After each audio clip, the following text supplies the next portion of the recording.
Hello everyone, and welcome back to Haunting Whispers.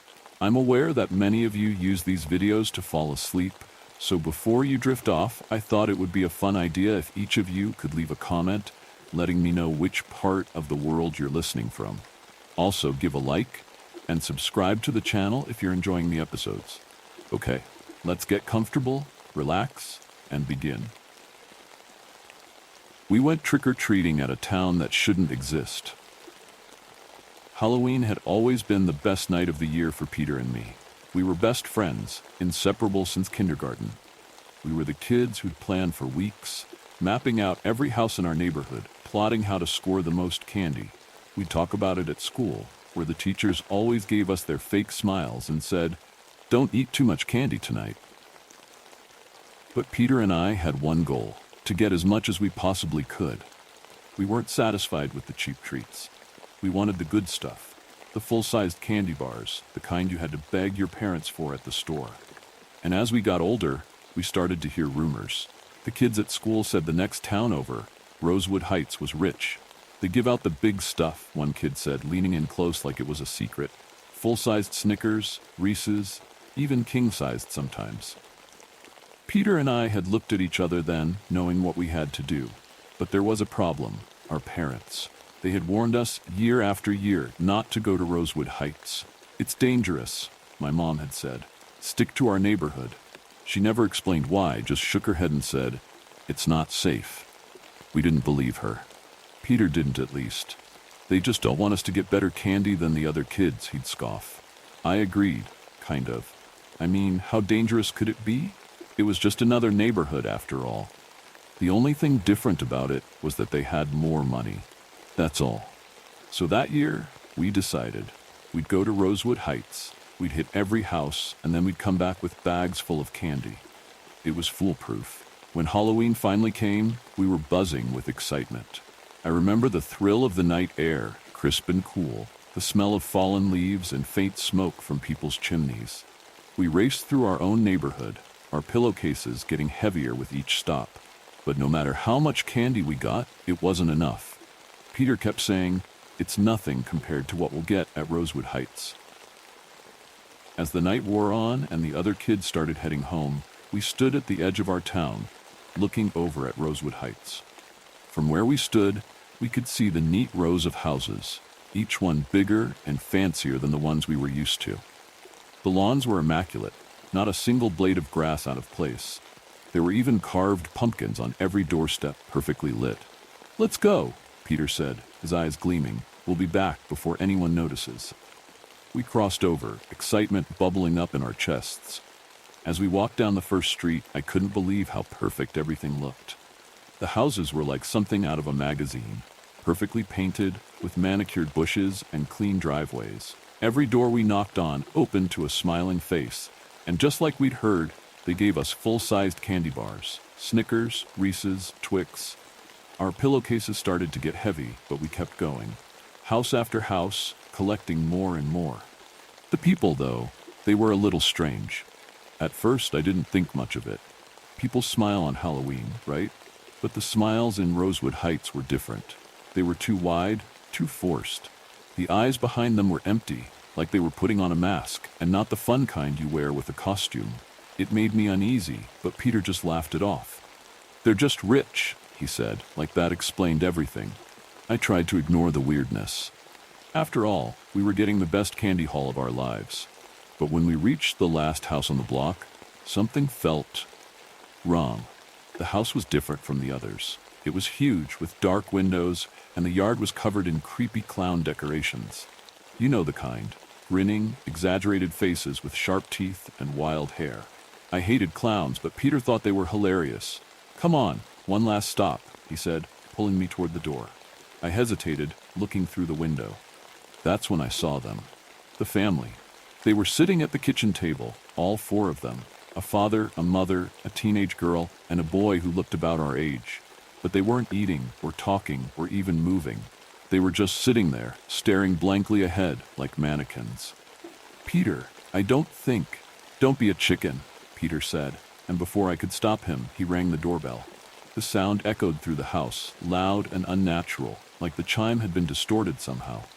The family at the table didn't move at first, but then, one by one, they turned their heads, their eyes locking on us through the window. I froze. There was something wrong with their faces. Pale, too pale, with dark circles under their eyes. They looked sick, but their expressions didn't change. Before I could react, they shot out of their chairs. They didn't get up.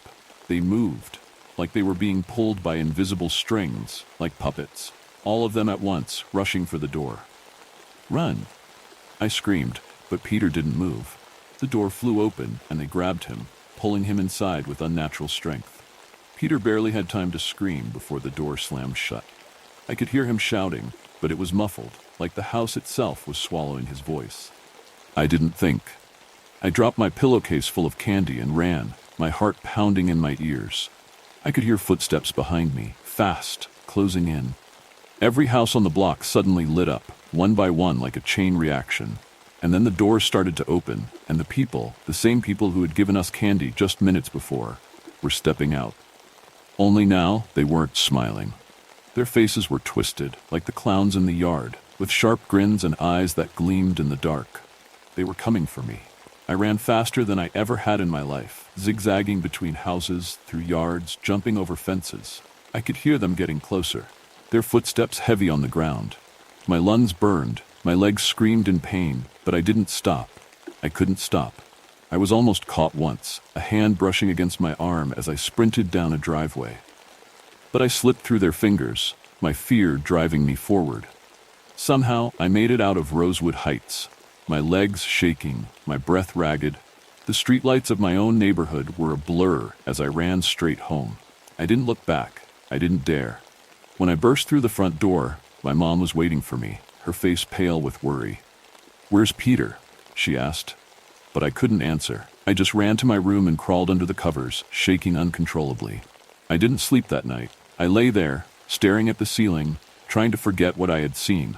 But every time I closed my eyes, I saw Peter being dragged into that house. I heard his screams echoing in my head. The next morning, there was a knock at the door. It was Peter's parents. They looked worried. His mom asked me if I knew where he was, said he hadn't come home last night. I wanted to tell them everything, but the words wouldn't come. I was too scared.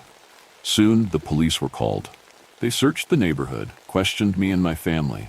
I told them about Rosewood Heights, about the people, the house, the clowns. But no one believed me. They thought I was making it all up, that I was just a scared kid telling ghost stories. The search for Peter went on for weeks, but eventually, the case went cold. That was 28 years ago. Peter's face was on the news for a while, plastered on missing posters all over town. But as time passed, people stopped looking, stopped caring. And Rosewood Heights? I could never find it again. It was like it had disappeared, vanished without a trace. Every time I tried to go back, the streets were different. The houses were gone. It was like the town had never existed at all. Now I'm the only one who remembers. Halloween is coming again, and for the first time in 28 years, I know what I have to do. I'm going back to Rosewood Heights. I don't care if it's a ghost town or a nightmare, I can't escape. I'm going back to find Peter. Wish me luck. If you thought that story was unsettling, the next one will leave you trembling and being hunted by a clown doll. I settled into my new job as a babysitter, eager to earn some extra cash. The Johnsons had a beautiful home, filled with vibrant colors and playful decor.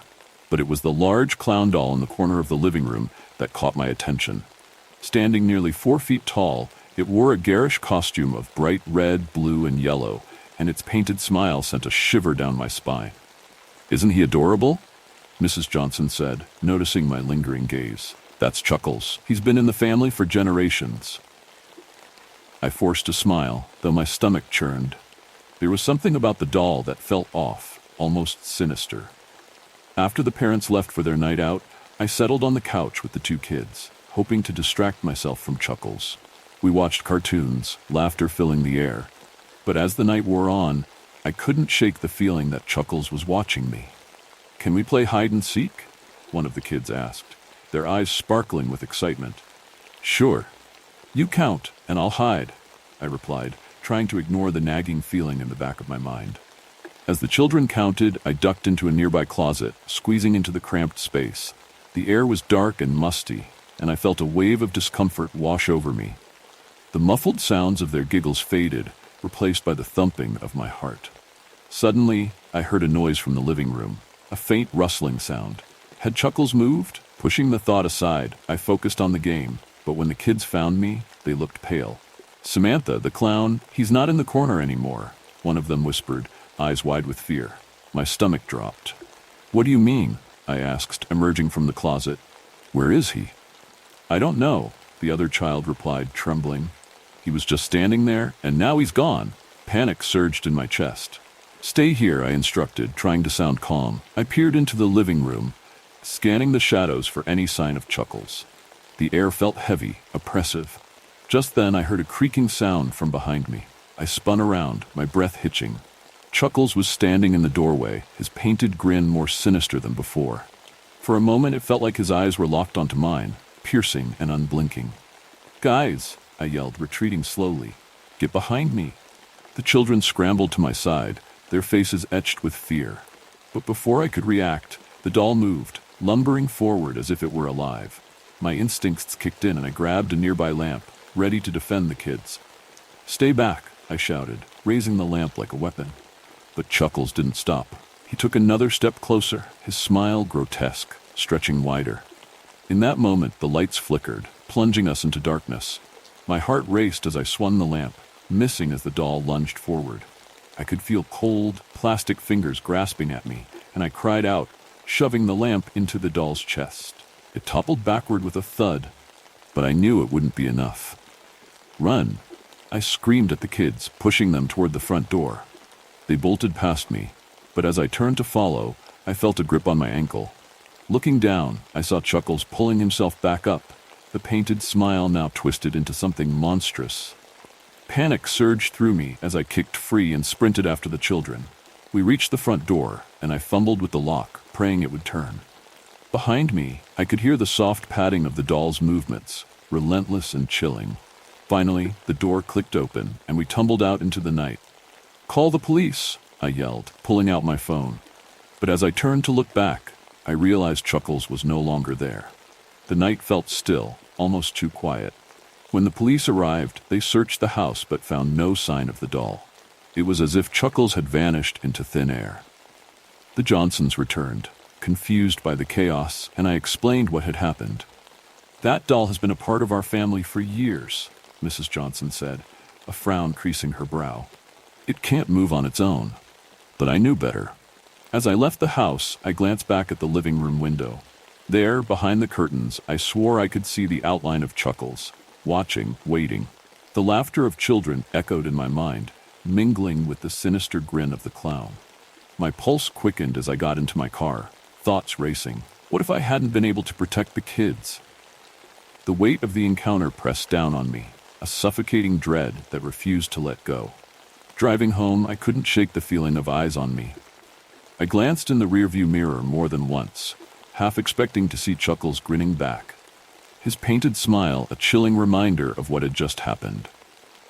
Later that night, as I lay in bed, the image of the clown doll haunted me.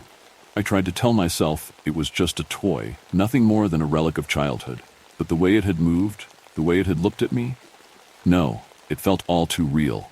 Sleep eluded me, the shadows in my room twisting into grotesque shapes. Just as I began to drift off, a soft creaking noise pulled me back to consciousness. My heart raced. I held my breath, listening intently. Then I heard it, a faint giggle, followed by the unmistakable sound of shuffling. My blood ran cold. I crept to the door, heart pounding in my chest, and peeked out into the hallway. It was dark, but I swore I could see a shape at the end, just beyond the light. My pulse quickened as I took a step forward, then froze. The unmistakable outline of Chuckles stood there, backlit by the dim light of the street lamp outside. He was just standing there, watching. I stumbled back, scrambling for my phone to call for help. But before I could dial, the lights flickered and went out completely, plunging me into darkness. The giggles grew louder, echoing through the empty house. With a surge of adrenaline, I ran for the front door, desperately fumbling for the lock. But as I turned the handle, I felt a cold hand grasp my shoulder. I screamed, spinning around to face the thing I had feared all night. Chuckles stood there, closer than ever, his painted grin now twisted into a horrifying sneer. The laughter of the children morphed into something menacing, and I realized with dawning horror that I was not just being watched. I was being hunted. As I finally broke free and burst outside into the night, I knew I hadn't escaped the terror of Chuckles. The laughter still echoed in my ears, a haunting reminder that some toys are not meant to be played with, and some nightmares never truly end. That was just a warm-up. The real fear begins with the next tale. My dad keeps visiting me in my dreams. He died a little over a year ago when a blood clot made its way from his leg up to his heart. I was working overseas in the military at the time, but I was still able to make it to his funeral. My dad was a very loved man by more than just our family, and I can't even count the number of times I said, "Thank you for coming," or, "Yeah, it doesn't even feel real." The thing is, it really didn't. It still doesn't. I remember getting the call from my mom when it happened, and even the way she broke the news to me made me feel like she didn't even think it actually happened. She just spoke to me in the same tone she uses when we call to talk about our days. Having been overseas for about 2 years at this point, I usually tried to call her or my dad at least once a week if I could, but I found it to be easier to call my mom because she had a more consistent schedule. It's not that I didn't want to talk to my dad, I just didn't know when I'd be able to, so I'd usually just settle with a text from time to time. Hell, the last time I spoke to him over the phone was on Father's Day, but the conversation slowly went from "Happy Father's Day" to him complaining about how much he works. It just feels like I never have free time anymore. Yeah, I feel that. I really didn't. Ever since I joined, I had more free time on my hands than I knew what to do with. But up until then, I was in the same boat. I've been working since I was 13 and played sports in college while also having a job to pay tuition. And even after college, I worked 2 jobs just to pay bills. That's part of the reason why I joined. But now it almost made me feel guilty knowing that I had all this free time while he had to continue working 2 jobs into his mid-50s just to hope for a retirement. When are you coming home? I'm hoping in September if things go well on my end. That'll be nice. I'm proud of you, son. I miss you. Gotta go. This order's finally ready. Love you. Love you too, Dad. Those were the last words we ever said to each other, at least while he was alive. The night before he died, I called my mom to check in and see how she was doing and get my weekly update on what's going on back home. Your dad tripped up the stairs on his way in last night. They just got done redoing the porch, and one of the steps is a little taller than the other ones, and he isn't quite used to it yet. He's been sleeping on the chair in the living room because it hurts too much for him to go upstairs. You should call him. I'm sure he'd love to hear from you. I'll call him tomorrow. I'm getting ready to go out to a friend's house for a little get-together. Okay, be safe. Love you. I will. Love you too. The next morning I was in the gym when I got a text from my mom saying, "Are you busy?" This is code for "Can I call you?" which is normally fine, but it was only 6 a.m. where she is, and I usually don't call her until later at night because of the time difference. I told her I was busy, but I'd call her in a little bit.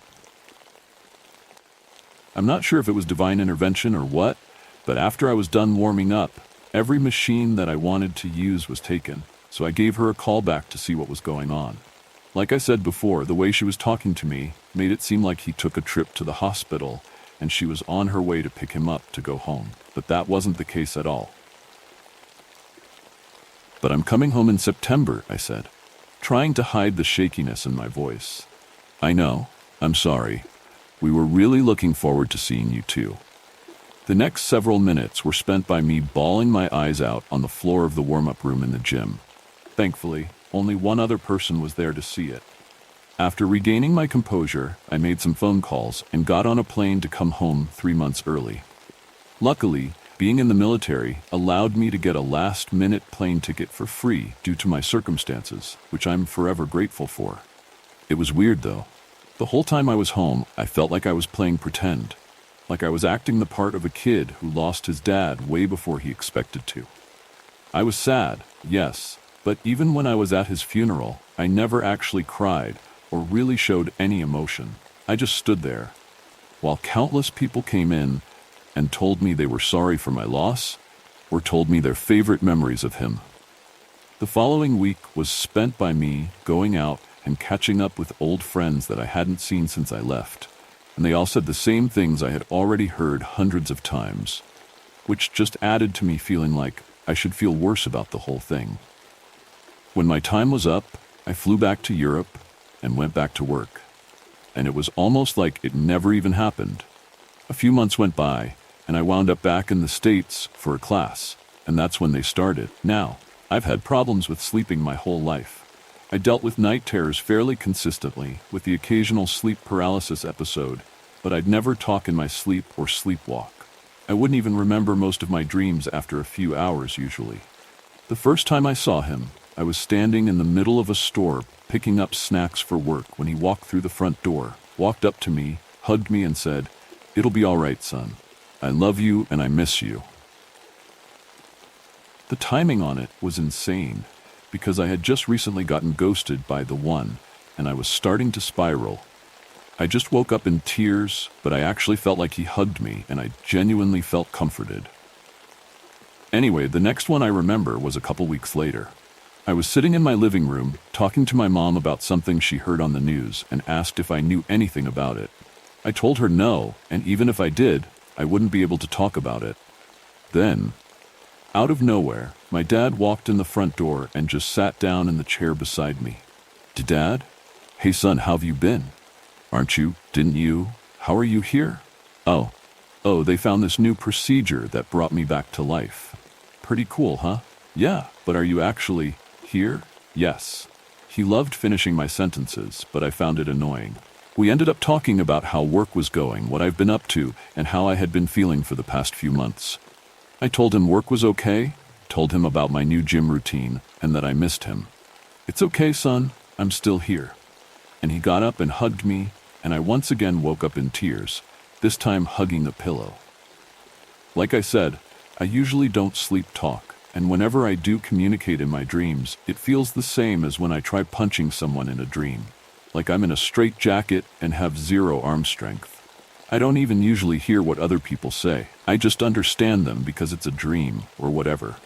But this conversation I had with my dad felt the exact same as if he and I were actually talking to each other. We both made clear, coherent sentences. I could see the different expressions on his face, and he was even wearing the same Cubs hat he always wore to cover up his bald spot. It was by far the most realistic dream I had ever had, which is what made me so confused when I woke up. A few more weeks passed, and during that time I was hoping he'd appear in my dreams again, but he never did.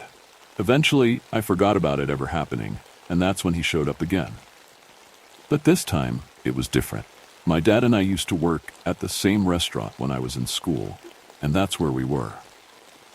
It was a typical busy night, which meant that he was in an irritable mood, as the orders just kept coming back one after another, seemingly endlessly. I had just started working as a prep cook, and he was the main cook, which meant he needed me to make sure the plates were ready to go by the time the food was ready so he could get it out to the customers. But I was falling behind. Skittlesack, hurry the fuck up.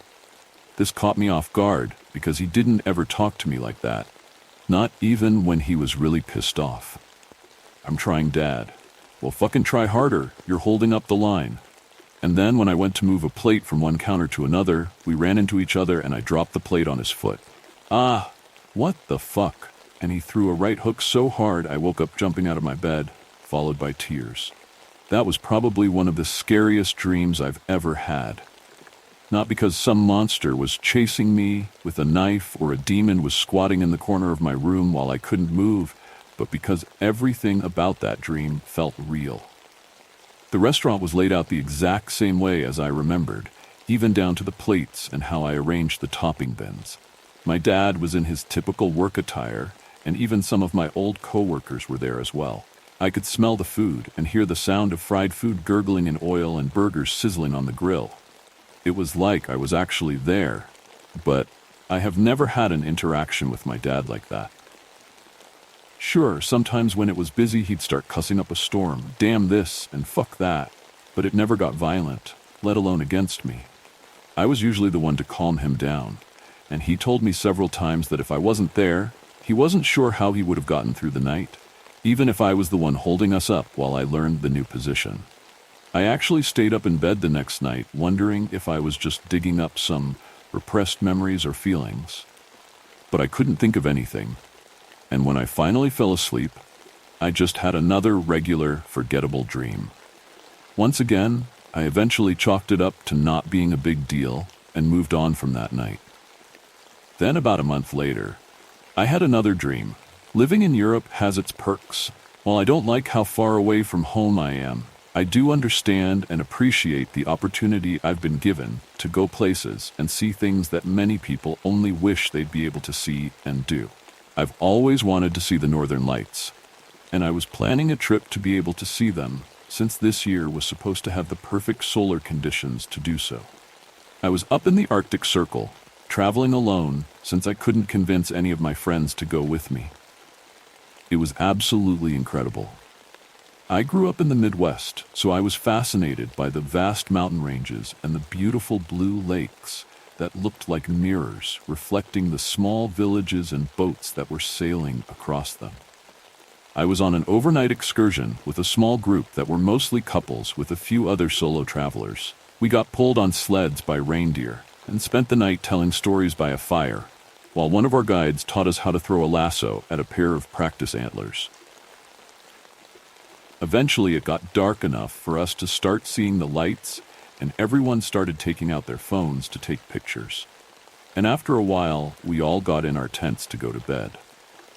As per usual, I didn't fall asleep right away, so I just laid in bed looking at the pictures I took when I started hearing some rustling outside. I figured it was one of the other travelers and continued swiping through my phone when I heard footsteps approaching my tent and then stopping. My heart started racing, as I'm usually pretty anxious anyway, but eventually I heard the footsteps walk away and I started to calm down. Our tents had windows on the side that were covered by flaps, so I walked across the tent to see what was going on, thinking maybe the lights came back and people were gathering outside again. When I opened the flap to my window, my dad was staring right back at me, smiling quite literally from ear to ear. "What the fuck?" I screamed, and stumbled back, tripping over some logs that were used for the furnace in the middle of the room. When I reached back to catch myself, my hand landed on the lit furnace, scorching my hand and making me scream again. While I was on the ground writhing in pain, my dad walked into my tent and grabbed me by the legs and started dragging me out of the tent. "You really wanted to see the Northern Lights, didn't you? You didn't think I'd want to see them too?" When he got me outside, there was a sled attached to a reindeer, and he reached into a bag, took out a rope, and began tying my legs to the back of the sled. I tried resisting, but I couldn't move, and the freezing ground and late winter air kept me paralyzed while he got onto the sled and yelled for the reindeer to start moving. Before I knew it, I was being dragged across a field of snow while my dad was cackling from his perch, occasionally twisting his head around to look at me, screaming, "Do you see them? Do you see the lights? Aren't they beautiful?" My back was searing with each rock and stick that passed under it, and eventually I blacked out from the pain. When I woke up, I shot straight out of my bed, my hand burning with the tingling sensation you get when the blood starts rushing back after laying on it for too long. And my back was sore, probably from the lack of support from the hides and wood panels they called a bed. And I was freezing since the furnace that was supposed to keep me warm ran out of wood, probably hours ago. I laid back down for a while, confused about what I just experienced, and scared to open the door to join the others for breakfast. Eventually I did, and when I joined them, I must have looked rough, because they all looked at me with a concerned expression on their faces. Needless to say, that shook me up for quite a while. I found it hard to sleep for the next few nights, and even when I got back to my apartment a few days later, I still didn't feel comfortable with falling asleep. I live by myself, and I don't really know who to talk to about stuff like this, because I've never really dealt with anything like it before. I called my mom when I got back to tell her how the trip went, but I completely left out the part about my dad showing up in another dream. I asked her if she had any dreams about him since he died, and she said she has. But when I told her about the first couple I had, she said hers weren't like that, that it was usually just like her other dreams, where he'd make an appearance, but that was it. She said I was lucky to still be able to connect with him in some way, but she only knew about the good dreams, not the ones I was having lately. He left me alone for the next couple months. I found out that if I have a couple drinks before I went to bed, I usually wouldn't have any dreams, let alone any with him in it. I don't drink by myself because I had some family members that had drinking problems, and I didn't want to end up like them. But I realized that on the nights I went out to the bars with my friends, I was able to fall asleep faster, and I wouldn't have any dreams. Eventually, this led to me coming home with a 6-pack of Bud as a little nightcap, and for a while it worked. I'm a pretty big dude, over 6', 180 centimeters for my metric readers, so eventually sixers weren't doing it for me anymore. One night I fell asleep and had a dream about work, and when I woke up, I was so scared by what used to be a normal dream that I knew I had to up the dosage a bit. I came home from work that night with a 12-pack, but only got through about 8 before I started getting tired. At some point, 8 started turning into 10 and 10 to 12 before I decided to switch to 30 packs just to play it safe. Nobody at work has been able to tell, thankfully. If they could, I probably wouldn't have my job for much longer. I didn't talk about it either because I knew nobody would understand. But then, one night about a week ago, I had another dream. It was a Thursday night, and I had just gotten done cleaning up my apartment when I decided it was time to start getting ready for bed. I was already tired, but out of fear of falling asleep sober, I cracked open a beer and threw a show up on my TV to pass the time. It was starting to get late, and the stack of cans was starting to pile up. But I caught myself starting to doze off a little, so I slammed a couple more beers and called it a night. I got done brushing my teeth, flipped off all the lights in the living room, and turned on my phone's flashlight.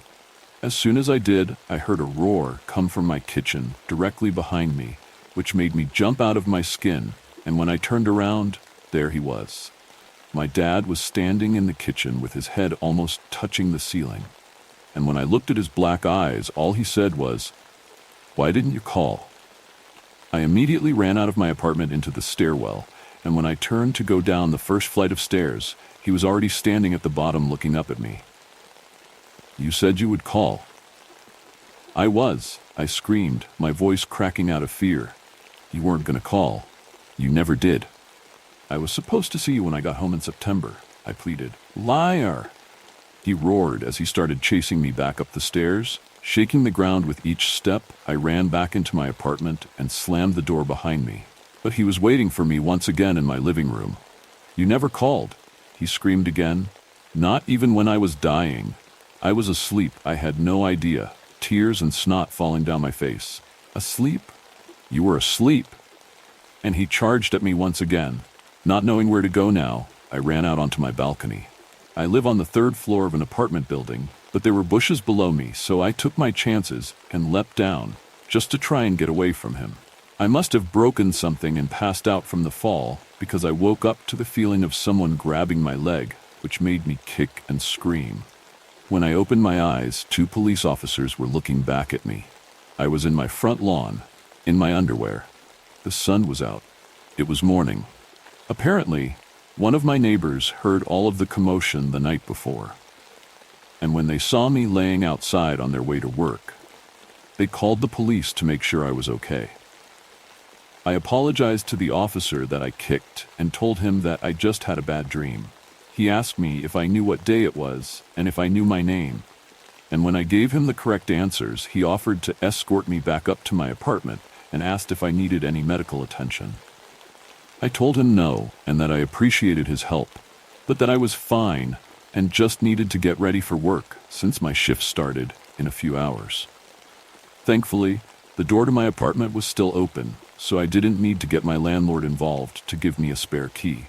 And when I left for work, I was followed by a squad car, up until the final turn to get on base. That day, I put in leave for the next 2 weeks to try and get my mind right, which luckily got approved before I went home for the day. I made my usual stop at the gas station on the way home and picked up another 30-pack, and this time grabbed a bottle of Jack to go with it. I'm not sure what's going to happen now. It's been about 36 hours since the last time I slept, I think. Think you've heard it all? The next story will prove you wrong. I've been seeing dead women for months. Now they're saying my fiancé is a cannibal. Our wedding is in 3 days. I started seeing dead women right after I began sleepwalking late last year. Around the same time, I had just started dating Kurt Monarch, a charming, flirty pharmaceutical executive in his late 40s, who lived 20 miles from my apartment in Atlanta, Georgia. We met through a mutual friend who worked at his company, and the rest was history. Within 3 months, we were already having serious conversations about marriage and starting a family. I know what you're thinking. That was fast. But I couldn't help myself. I was in love with him. Sleepwalking was no fun experience, but unfortunately, it ran in the family. My mother started sleepwalking at my age, in her late 30s. I tried everything to stop it, countless medications, visits to different doctors, only to be prescribed the same useless treatments each time. I had no memories of my actions while sleepwalking, but this time was different. I vividly recalled seeing the dead women, middle-aged like me. They were beautiful, full of potential, but the fear and regret etched on their faces haunted me.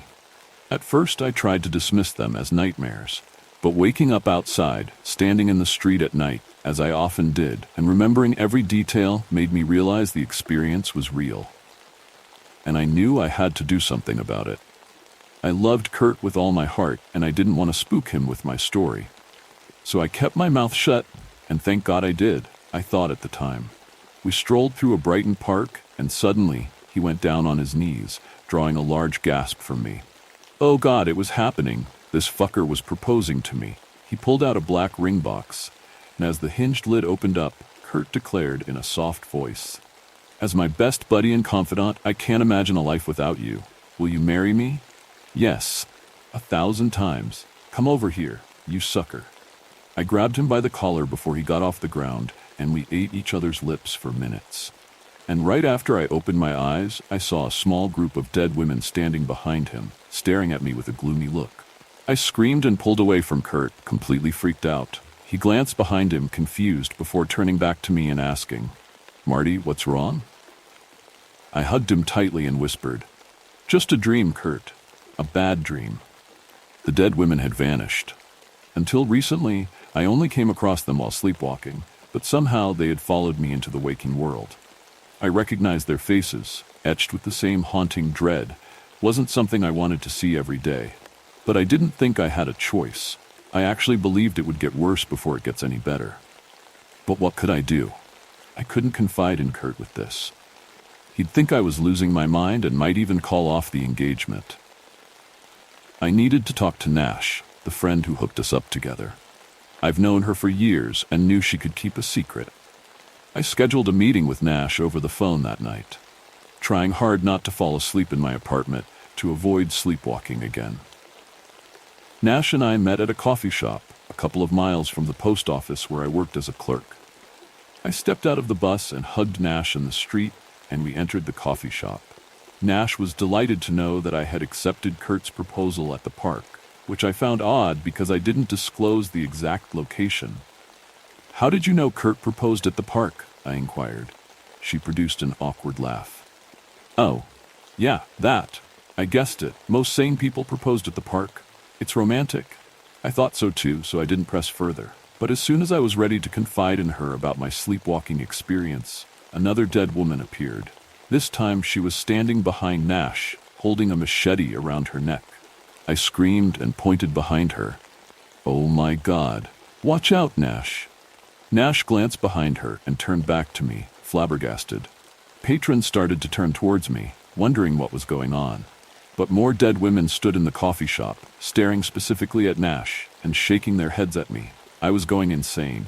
Why was I the only one who could see them? Was it some kind of curse on me? I was never that special.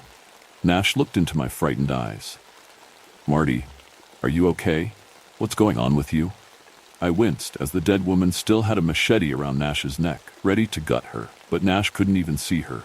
I had no choice but to act normal. I came to the conclusion that I was the only one perhaps in this world that could see those dead women. So, I played the workplace drama card, hoping that she would believe me. It was now crystal clear to me. Those dead women knew who Nash was and didn't want me to tell her the truth about them. "Marty, if work is stressing you out to the point of insanity, then it's time to find another job." I nodded and finished my coffee and bagels, and when I looked up and around the shop, the dead women were gone. Desperation wasn't going to save me from them. I needed to know what they wanted from me, as Kurt and I had scheduled our wedding 5 days from now. I welcomed Kurt into my home that Monday evening with a warm hug as we prepared to have dinner with my parents. His parents weren't in the picture. He was raised as an orphan and had little connection with his biological family. His adopted parents had also lost touch with him. I avoided bringing up family in our conversations, sensing the pain it caused him when I talked about mine. My mother, Gina, was elated to meet Kurt and kept her eyes on him the entire time he recounted how we first met. My dad, Todd, was a pessimistic freak. Every man who stepped foot in my apartment seemed in his eyes like the next coming of the devil. I knew he loved me and only wanted what was best for my future, but honestly, I didn't need his approval. At the time, I was determined to marry Kurt, no matter what. "How many tales have you slept with in your adult life, Mr. Kurt?" my dad asked, leaning forward towards Kurt, who looked embarrassed by the unusual question. "Honey, maybe that can wait. We're eating," my mom interjected, but my dad was a hothead and kept pressing Kurt. "Yeah, you're all eating, but I haven't yet touched my plate. So Kurt, how many?" Kurt's lips widened as he lightly touched my hand laid on the table. "I'm a virgin, Mr. Todd. Never dated any woman in my life. Sorry, I must say it's a bit unusual for a guy in his late 40s, Kurt said as my dad began to eat. "You said, and I quote, 'never dated any woman in my life.' But what about men? Have you dated any men in your life, Mr. Kurt?" My mom raised her voice in protest. "Todd, please, have some respect, would you? I have always respected our guests. I just think this time it's a little bit too early for Marty to marry a guy she has known for 3 mere months. That's all. It isn't about respect." The sound of a casserole hitting the floor put a stop at the upcoming bickering between my parents. I whispered to Kurt that I would be back and left the dinner table, heading for the kitchen around the corner. Upon stepping into the kitchen, I almost tripped over myself, as a dead woman, missing her left arm, stood at the counter, watching a casserole on the stove. She slowly turned her face toward me and placed her finger around her mouth, instructing me to be quiet. I wanted to yell for help, but I had been on that road before. So I kept my poise and took a deep breath. My mom called out to me, "Marty, is everything all right?" The dead woman slowly aimed her finger into the casserole, teasing me to come look inside. I took her bait, stepped closer to the casserole, and took a peek inside. There, simmering beneath layers of onions, tomatoes, and garlic, was her missing arm. I screamed as the dead woman reached into the casserole, snatched the limb, and attempted to cram the entire thing into her mouth. Kurt and my parents rushed into the kitchen, but by then, only I remained, eyes shut tight, trembling like a leaf. "Marty, what is it?" "What did you see?" Kurt frantically asked, as I slowly opened my eyes and saw that the dead woman was gone. I turned around to shocked looks from them. I didn't want them to think I belonged in a mental facility, so I lied about what happened. A mouse ran up to me and I screamed. "I'm sorry, guys," I said, eliciting laughter from Kurt, who gave me a peck on the lips. My father was unfazed by Kurt's romantic gesture. "A peck won't save you, boy. Let's get back out there. I still have a million questions that need answers from you." My mother blew a kiss at me, signaling that she was all in for the wedding, and followed my dad toward the dining table. Kurt's demeanor began to change. He started to sniff the kitchen, like some bear looking for food. Never seen him behave like this before. "You sure you didn't see anything, Marty?" he asked, staring at me. I pulled him towards me by the collar. "Matter of fact, I saw a mouse that was bigger than your dick, virgin boy." We kissed, and when I opened my eyes, I saw another dead girl outside the window, drawing her finger on the fogged surface of the glass. writing the words, "Don't wed." I didn't sleep with Kurt that night. He wouldn't see me naked until after the wedding. That's why it felt so wrong when hands touched me as I lay stiff in bed. I knew it couldn't be Kurt because he left hours ago. So, what in the world was trying to have sex with me? As the hands multiplied, tugging at my clothes, I jolted upright, flicked on the light, and saw nothing. But I could have sworn I felt people touching me. Shaking it off as a nightmare, I headed downstairs, grabbed a bottle of water from the fridge, and went outside to get some fresh needed air. The dead woman writing on the fogged surface of my window, "Don't wed," nagged at me. No doubt this was a warning about my wedding. But why would the dead give a damn about who I married? It made no sense. Was my life in danger? I didn't think so until I heard the front door close. I'd left it open. I slowly turned behind me and saw a dead woman in a wedding gown, caked in awful makeup, gripping a baseball bat. Heart racing, I acted like I hadn't seen her and bolted down the street. As I sprinted down the street, a small group of dead women in wedding dresses appeared, blocking my path. They held signs, and their message was clear: "Leave the city or die."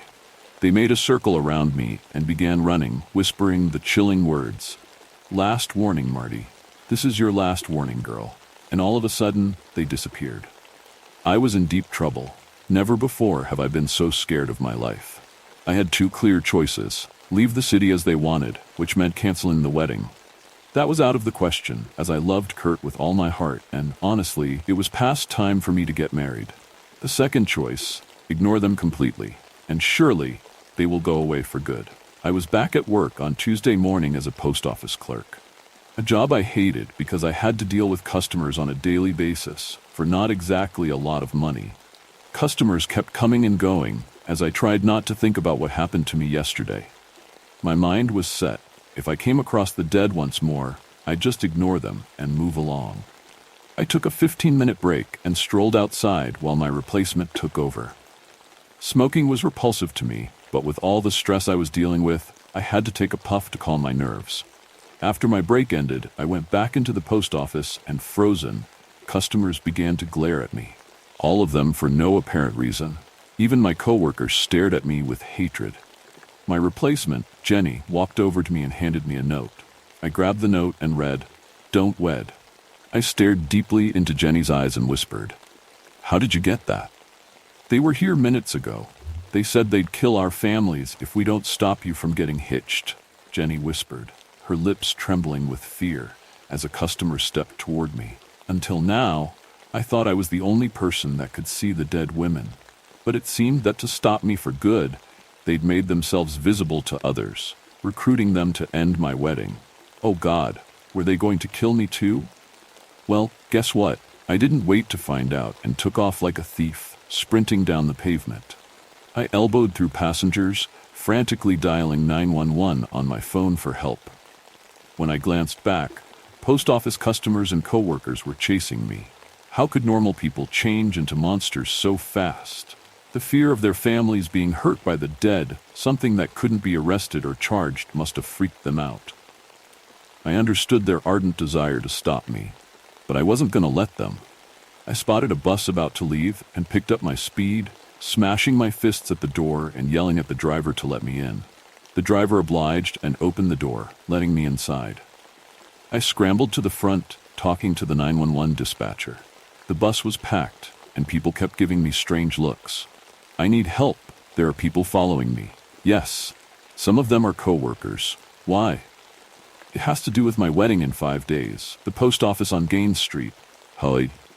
When I hung up the phone, Ahmed, my regular bus driver for the route home and to work, tossed a note onto my lap. I slowly picked up the note. "Don't wed." I looked at Ahmed. His hands gripped the wheel, his eyes welling with unspoken words, the struggle clear in his throat. "They came to me at night. I love my family, Marty. I'm sorry," Ahmed said, his voice breaking down as he slammed his foot on the pedal. The bus lurched forward, hurling passengers from their seats. Soon people started screaming, including me. But unlike them, I decided to stop Ahmed from killing us all. I lunged at the transparent shield enclosing him. The bus careened into sedans, smashing through vehicles, veering onto the freeway. I opened the shield and grabbed the wheel, fighting for control as passengers' terrified screams filled the bus. "Stop, Ahmed. This is not the way to do it." I hollered on top of my lungs, but he wouldn't listen and jerked the wheel hard to the right, slamming into another bus. It flipped on its side, skidding along the right shoulder. Panic and fear surged through me, but I remembered the pepper spray I always kept in my pocket for emergencies. And today, it came in handy. I sprayed Ahmed's face just as the bus barreled toward a trailer, yanking him out of his seat. Grabbing the wheel, I slammed on the brakes, bringing the bus to a screeching halt, inches from death. As we came to a stop in the middle of the road, police sirens wailed, and squad cars surrounded the bus. This had gone from bad to worse. The dead women were now threatening people I knew from work, including my regular bus driver. If they reach them, what will stop them from targeting my family, especially my best friend, Jenny, and my soon-to-be husband, Kurt? I needed to warn them immediately. But first, I had to spend the night at the police station, locked in a small, windowless room, flanked by two seasoned, grumpy detectives. I didn't say anything about the dead women, but they did bring them up during the questioning. "You still don't know why your coworkers and some strangers would want to do you harm, Marty?" One of them asked, staring straight into my eyes.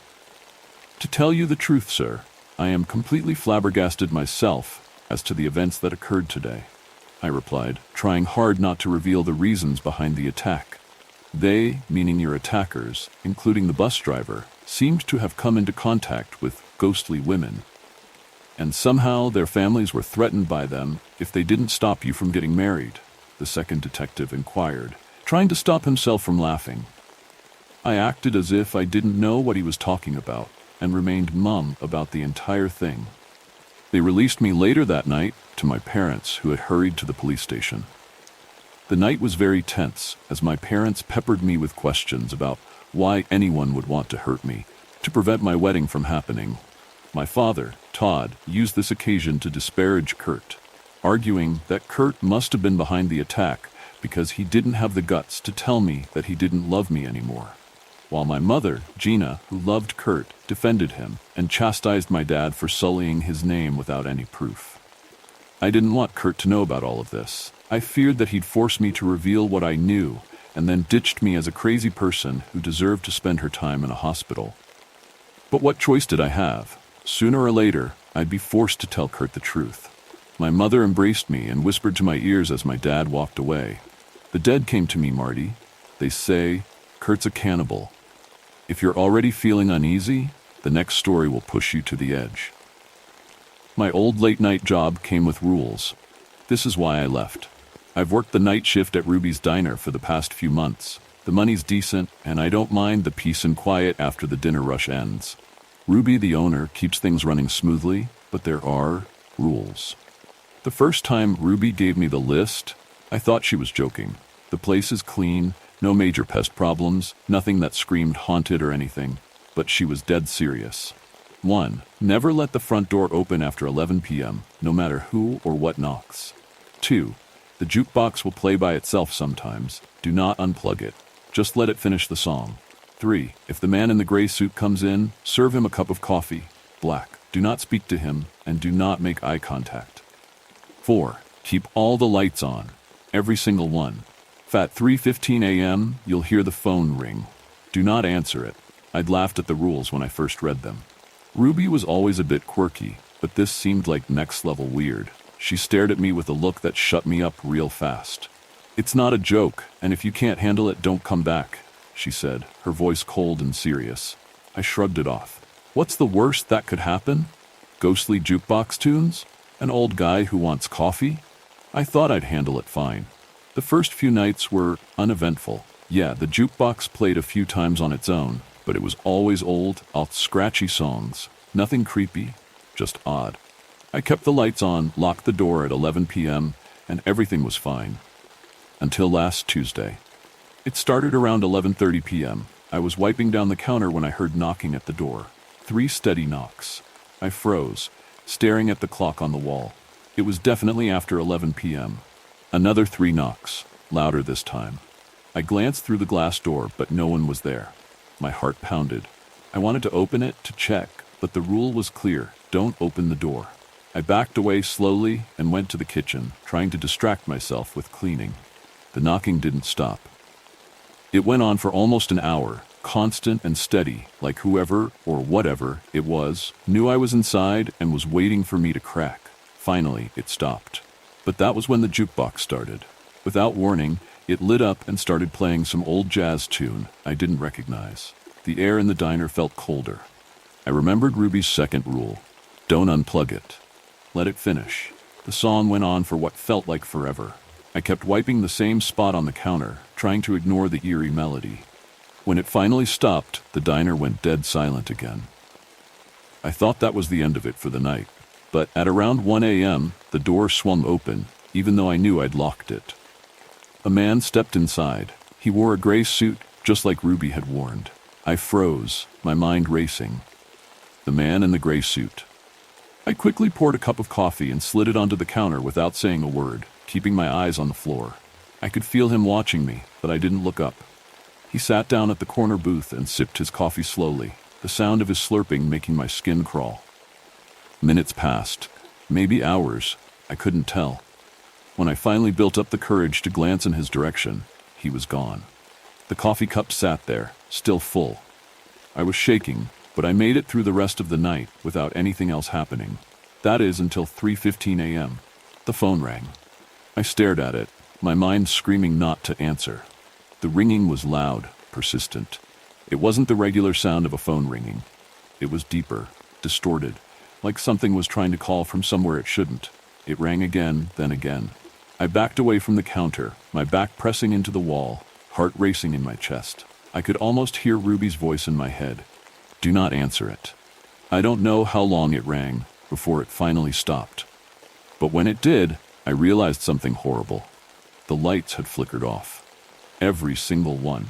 I was standing in the middle of a pitch-black diner, alone, or at least, I hoped I was alone. I fumbled for the light switches, flipping them over and over, but nothing happened. I felt the floor creepy, like someone, or something, was walking toward me. Cold air brushed my neck, and I could hear faint breathing. I didn't dare turn around. My mind raced. The rules didn't say anything about what to do if the lights went out. My only option was to wait. I closed my eyes, standing completely still, willing the lights to come back on. The breathing behind me grew louder, closer, until I could feel the cold presence hovering just inches away from me. Then, as quickly as it started, it stopped. The lights flickered back on. I spun around, but there was nothing there, just the empty diner, the same as before. But on the counter, the phone was off the hook, swaying slightly as if someone had just hung up. I didn't wait for the shift to end. I grabbed my things and bolted out of the diner, breaking the rule about keeping all the lights on. The next morning, Ruby called me. You left in the middle of your shift, she said, her voice eerily calm. I told you to follow the rules. I did, I stammered. The door stayed locked. I didn't answer the phone. You let the lights go out. I froze. How did she know? They'll be back for you, you know, she continued, her voice barely above a whisper. Once you break the rules, they don't stop.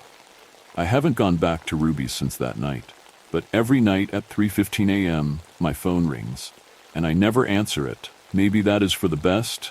Maybe that's why I'm still alive. You might want to turn on the lights for this next one. It only gets darker from here. Delivery for Mr. Morris. I knocked on the door again. Delivery for Mr. Morris. I slipped off my backpack and began to unzip it when the door squeaked open. In the dimness of the apartment, I found a pair of light blue eyes below a shock of white hair. Deep wrinkles snaked through a face that was clearly sleep-deprived. Not that I cared about this guy's sleep habits. This was my last delivery until I was free for the day.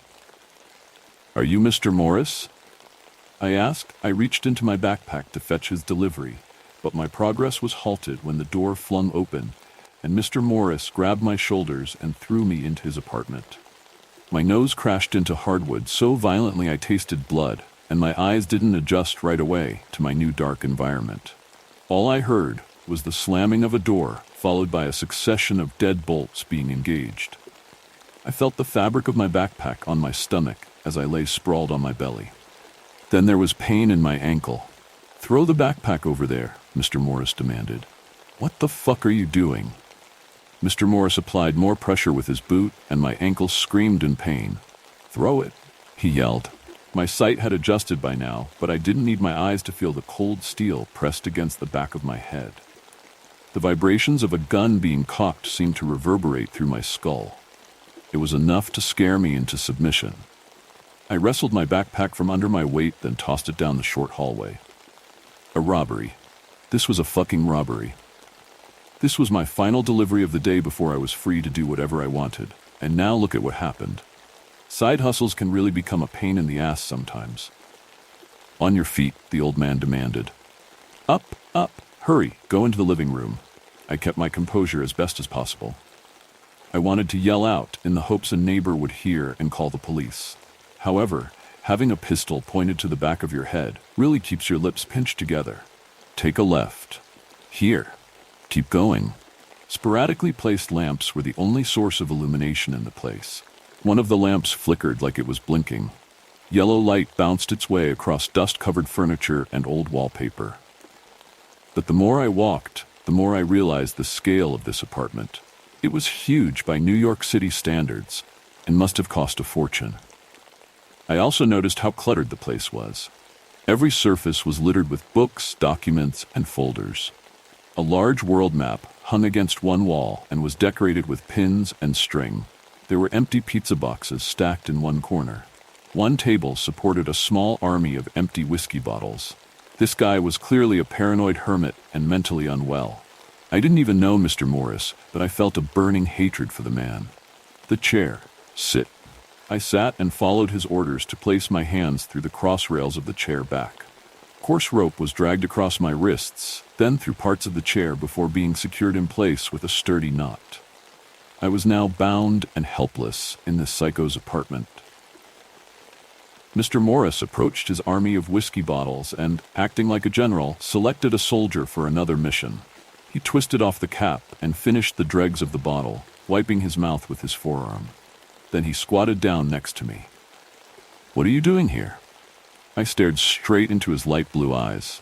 "I'm delivering your package, or gift, or envelope. Whatever the fuck you ordered is what I'm delivering, dude.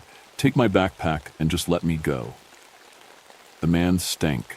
It was a putrid mixture of body odor, stale alcohol, and something sweet like perfume.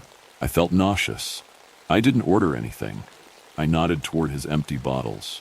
"Maybe you got drunk and forgot you ordered something from Amazon.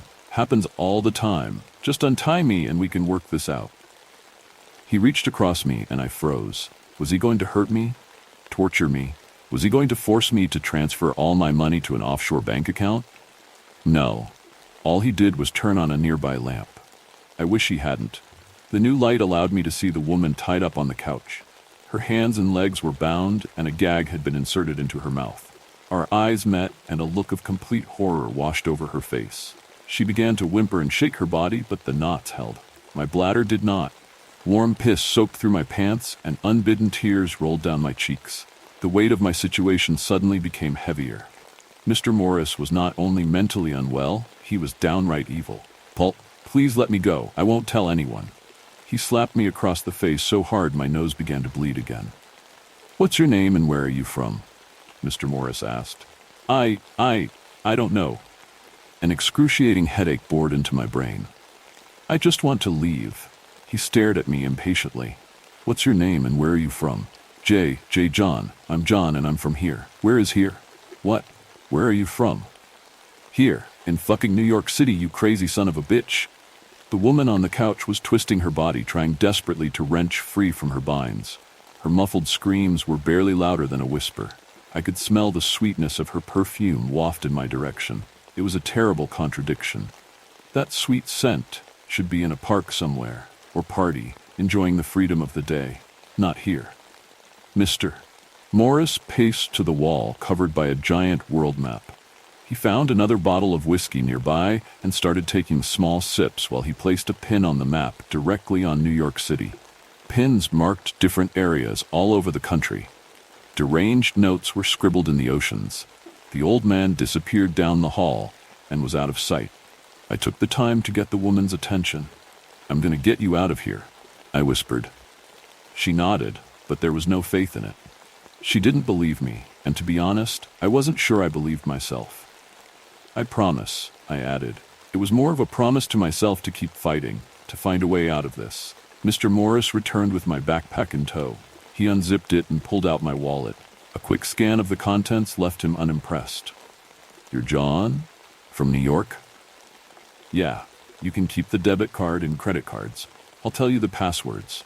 He took something out, then tossed my wallet aside. "You don't know the passwords." My face scrunched into confusion. "What?" "Yes, I do. What's your debit card password then?" "The PIN number is..." Wait, give me a second. I must have hit my head harder than I thought. Just let me think for a second. And it was the truth. The mental fog of my attack and the high-stress situation had deteriorated my memory. I couldn't even think of a 4-digit number I'd used hundreds of times. Mr. Morris approached me, then knelt down beside me again. His eyes were no longer blue, but amber in the dim lamp light. Something resembling pity shrouded his face. "I want to tell you something, John from New York. Something that is going to be difficult for you to believe, but you must believe it. If you don't, then I have to kill you. Oh God, oh God." Tears rolled down my cheeks. My nose had stopped dripping, and all I could smell was dried blood and the old man's odor. Overwhelming fear clutched my spine and refused to release me. I was going to die here. "I don't want to kill you. You don't deserve that. It's not your fault that you're here." I looked up at him with an accusatory glare.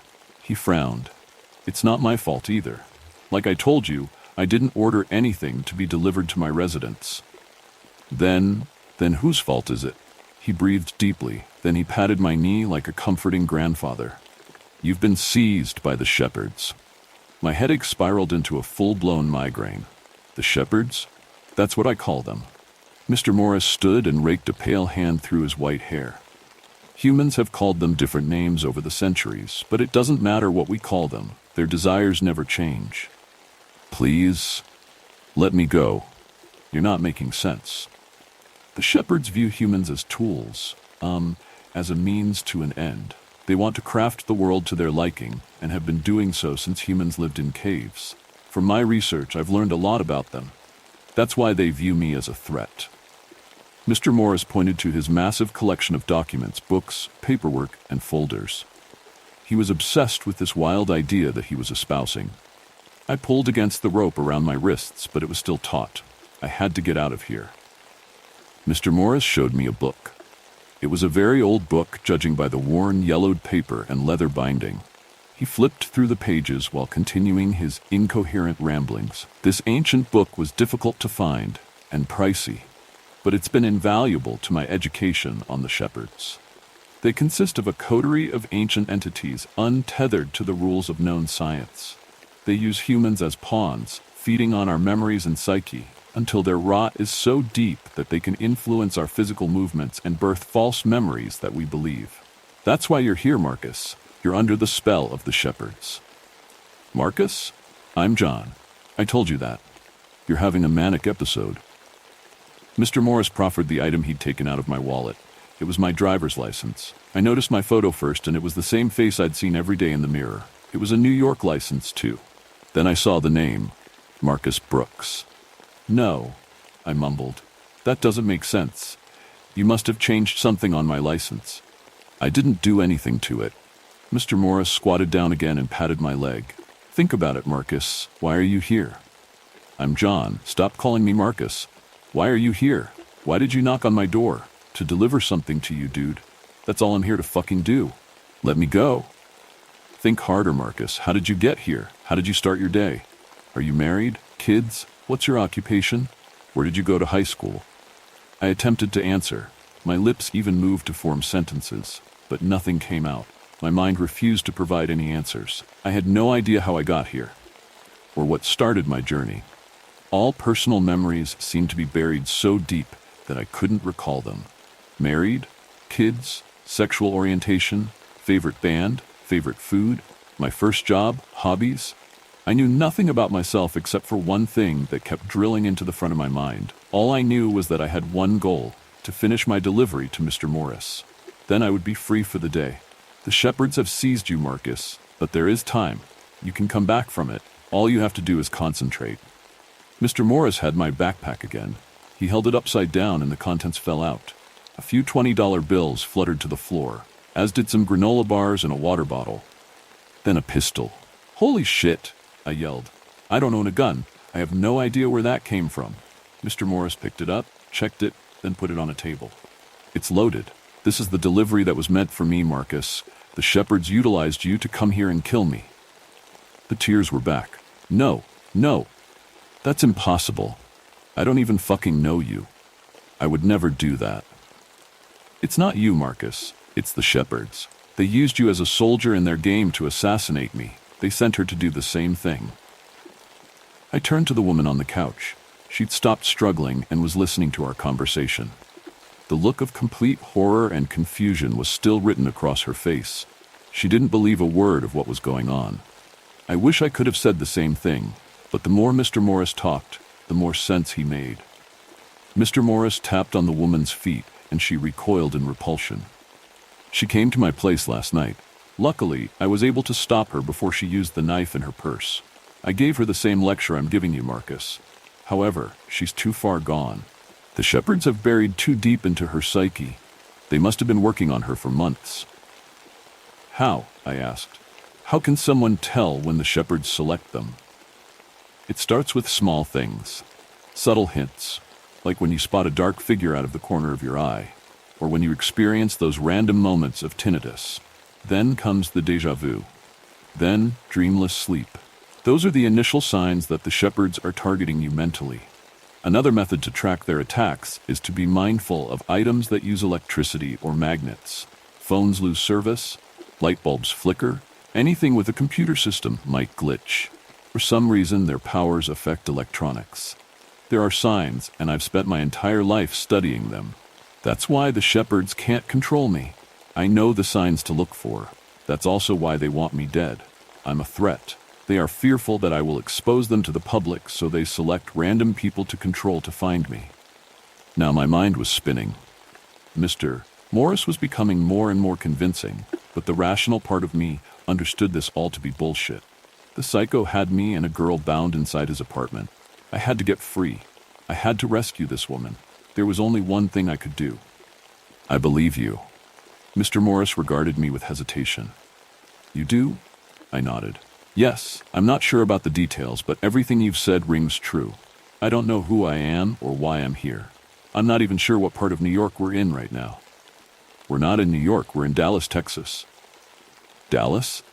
I bit my lip to keep from screaming. I've never been to Texas before. I'm sure I would remember driving to Dallas from New York. However, I kept my cool.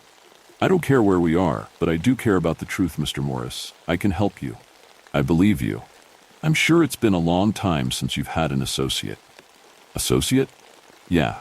Someone to confide in, someone to bounce ideas off of, someone to teach. I want to learn from you, Mr. Morris. Untie me and let's get to work. We can stop the shepherds together." The stinky old man kneaded his hands together while scanning me up and down. "Do you remember that you're Marcus?" he asked. "Yes, I'm Marcus Brooks. I was under the spell of something evil, but I'm not now." Mr. Morris picked at his bottom lip, thinking over my proposition. Then, to my surprise, he began to loosen the rope around my wrists. "Marcus," he said while unfastening the knot, "I have so much to teach you. Together we can stop the shepherds and put an end to their vile plans." He didn't get a chance to finish his statement before his lips were busted by one of my elbows. It was time to escape. He fell to the ground, holding his mouth while I raced to the pistol. It felt cold and pleasant in my hands, like a special delivery just for me. Mr. Morris was an easy target lying there on his dusty floor. I aimed the pistol and put pressure on the trigger, but I didn't pull it. I don't care what this crazy old man said. I wasn't here to assassinate anyone, especially someone I didn't know. All his insane rants and ramblings might seem intelligent to the foolish, but not to me. I wasn't going to kill this guy and go to prison for the rest of my life. Instead, I used the gun as a threat to keep him on the ground while I untied the poor woman. Once I ungagged the woman, her panicked breaths and appreciative thank yous melted my heart. She was free, and my promise to her was fulfilled. I grabbed her hand and led her through the cluttered living room and toward the exit. Before we escaped, I turned to make sure our abductor wasn't following us. Mr. Morris lay on the ground, holding his mouth. Then he pointed to me. Wait, no, he was pointing behind me. I didn't see the lamp crash into the back of my head, but I sure as hell felt it. I tumbled to the ground and the pistol fell out of my grasp. The woman immediately picked it up and sprinted to Mr. Morris. There were no final words of explanation, no evil speech or diatribe. The woman simply pumped every round into Mr. Morris's head, turning his face into red, meaty pulp. The gunshot blasts echoed around the apartment, and I heard neighbors scream in response. There was no doubt that the police would soon be on their way. The woman came my way, and I expected her to hurt me. She didn't. She stepped over me like she was in some kind of trance, then raced to the kitchen. As I found my balance, I heard her rummaging through cabinets and drawers. My head felt 2 sizes too big, so I leaned against the threshold of the hallway. I spotted the front door. The woman emerged from the kitchen holding a small box. She didn't look at me. She didn't say anything. Her expression was as blank as if she was staring at a wall. She held up something, then struck it against the box. A match flamed up. I only stayed in the apartment long enough to shout for her to come with me. As Mr. Morris's documents and books and folders burned, the woman merely stared at the rising fire, not even changing her expression as the flames licked her feet and began to bubble the skin on her legs. She ignored my pleas to help her. So I ran. I unlocked the door and dashed down the hallway. I smelled like smoke, and the neighbors in the hallway got a good look at my face while I made my getaway. I sprinted down the staircase until I found the sidewalk, then I ran until my lungs burned. I stopped at a corner and looked at the nearby buildings to get my bearings, but nothing looked like New York. Then I spotted Reunion Tower, the famous building in Dallas, Texas. Shit. Mr. Morris was right. No memories came back to me. The name Marcus Brooks didn't ring any bells. I didn't remember my family or friends. I had no idea how the hell I got to Dallas. I couldn't remember my last job or meal. I was lost physically and mentally. I turned into an alley and leaned against a dumpster.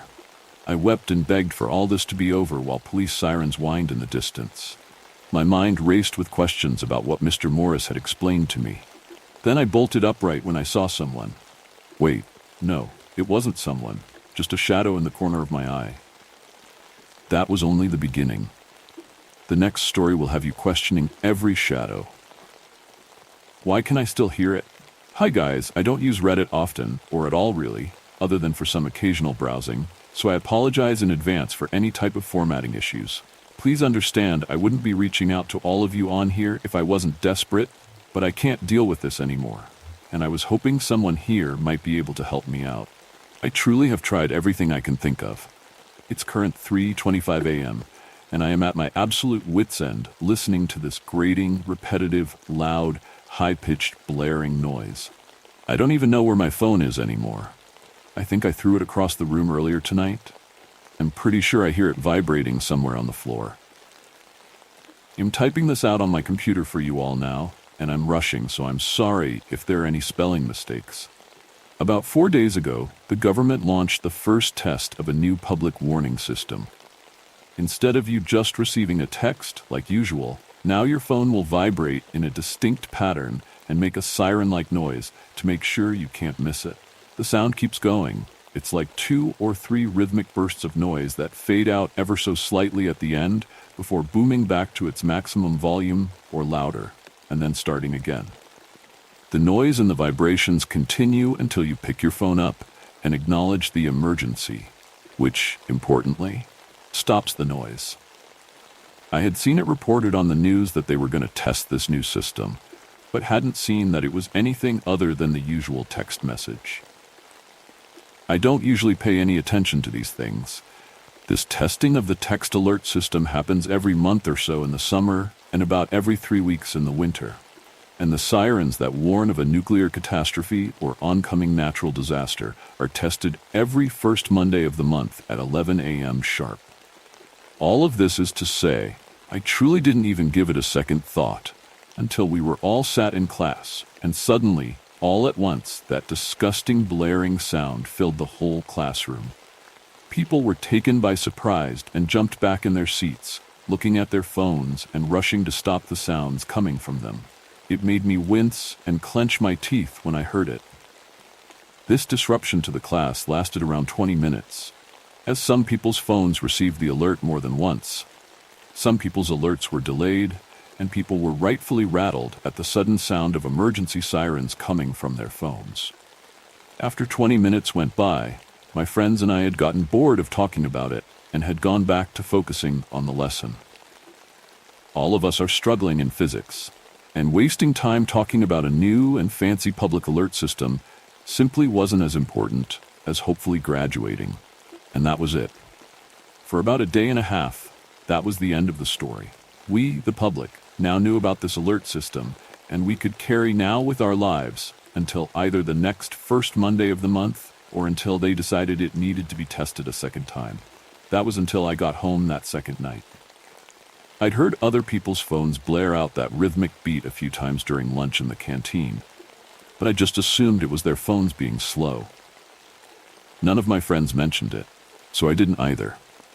I'd reached into my back pocket more than once to check my phone, as I'd both heard and felt it vibrate in an unfamiliar manner a few times, but every time I checked, there was nothing. That night, I had gone about studying like usual. I'd had dinner like usual. I'd taken dog out for a walk like usual. It was like it always was, and I feel stupid for not savoring it more because now I'm frustrated to the point of crocodile tears, and I cannot stop this noise no matter what I do. There's a screwdriver in the sink and blood on the marble countertop, but I can still hear it. It was like normal when I got out of the shower, and it was like normal when I was scrolling through Instagram when I was brushing my teeth. It was like normal when I was going through TikTok in bed, and I fell asleep like normal too. It was difficult to actually fall asleep, mostly because my dog wouldn't stop whining periodically and circling at the foot of my bed. I assumed we were both just restless, and turned my alarm clock around to face the wall to stop myself from watching the minutes tick by slowly. This was around 00:23. I don't know how long I lied there in the dark, but my dog must have left because I'm sure I heard the sound of claws scratch rhythmically against our hardwood floors, and the jangling of what I assumed was his collar as he shook his coat off and padded past my room. I remember thinking I hadn't felt him jump off the bed, but I just assumed that I'd fallen asleep for a few seconds and missed it. That's probably why I'm awake in the first place, I thought to myself, and then my room went quiet. Completely quiet. I wish I could have enjoyed it more. It's the quietest my room has ever been, and God, I would give anything and everything for it to be that quiet again. And then, through my closed eyelids, I saw the blue light illuminate my room suddenly. And then, after a second's pause, the siren from the emergency alert system, the same one that had come from everyone's phones in school, pierced right through the quietness of my room. The noise was so sudden and so ear-splittingly loud, it caused my eyes to snap open, and for me to slam my hand into the light switch above my headboard, my fingers colliding with it and illuminating my room in the warm but harsh light of my ceiling light.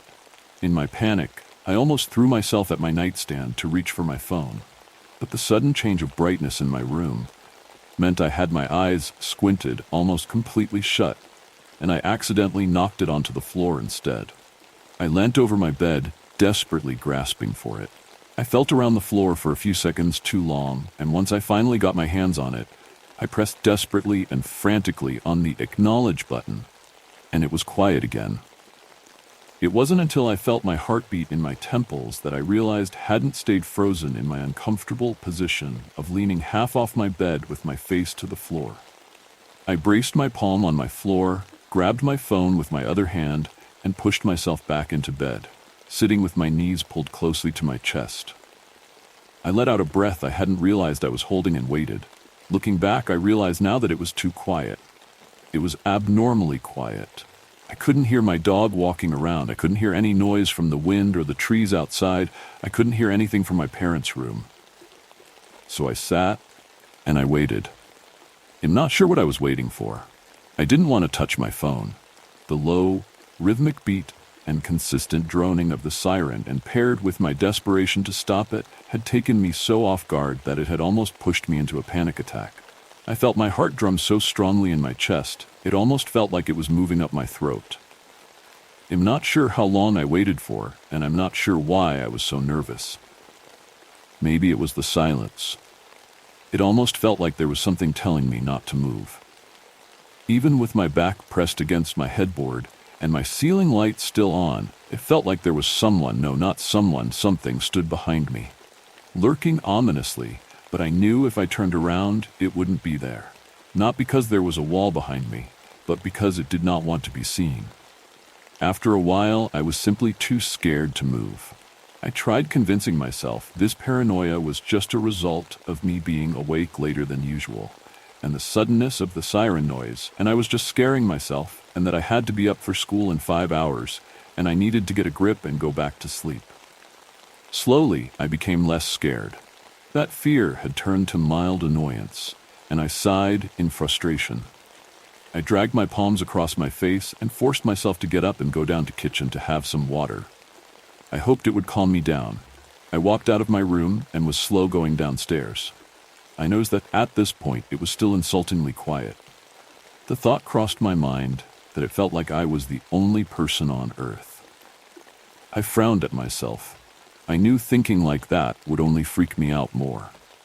I gingerly stepped past my father's toolkit, resting at the bottom of the stairs. It was placed in an awkward position where, if you weren't looking where you were going, it would have been easy to catch the textured black rubber along its corner and send it straight against the floor with a loud smack. Making noise was something I desperately wanted to avoid. I dragged a glass out of the cupboard and gently turned on the faucet so that it was a little more than a steady stream of water that started filling up and weighing down the cup. Even the sound of the sink running was enough to make my shoulders tense. I could have turned it to run with a higher pressure. I could have filled the glass quicker, but that would have made it louder. Something was telling I had to be quiet. Once it was finally at full, I turned it off. And then the silence was cut suddenly, sharply, rudely. 2 rhythmic blares, a low drone. Another 2 rhythmic blares, a low drone. The phone vibrated twice against whatever surface it was on, then it paused, then twice again. It wasn't in the same rhythm of the sound of the siren, so there was absolutely no break from the noise. Just constant noise from somewhere behind me. The noise made me jump so violently the glass slipped straight through my fingers and onto the floor. I heard it shatter against the floor, but I didn't look to see where. It was on the counter behind me. Had I brought it downstairs with me? I was positive I'd left it upstairs on my bed. Would I ever place my phone so perfectly on the counter like that? When have I ever placed my phone perfectly straight and face up on the counter like that? The noise was starting to blend together in a way I can't describe in words. You had to be there. I can't explain it. It was getting louder. It was getting louder and louder, and I winced and physically recoiled from it. After I recognized what was happening, I started to move to the phone. The noise was so horribly anxiety-inducing that it had sent me basically into a frenzy. I snatched my phone off the countertop. I tried to acknowledge it. I tried to turn it off, but I couldn't. The button was there. I was pressing it. The text on the screen explaining it was a test, that no action needed to be taken, faded off the screen, but the noise didn't stop. I paused and tried to think against the noise, against my racing heart. Was it actually coming from my phone? Is this even my phone? When did I bring it downstairs? I don't even think I walked past this counter when I came in. I went straight to the sink. My breathing was starting to get ragged, and I fumbled with my phone. I tried to shut it off, but I was fumbling with it. I wasn't pressing down on the power button long enough. In a fit of what I can only describe as absolute petrification, I threw my phone. I can't remember where I threw it to. I don't know where it's gone. I've been looking for it ever since. I didn't think you could hear without eardrums. I couldn't think with all the noise and... I don't know. I simply don't know anymore. It sounds like it's everywhere right now. It feels like it's everywhere right now. Every surface is vibrating in that god-awful pattern of 2s. I can feel it in my fingers. I can feel it in my jaw. I can feel it behind my eyes.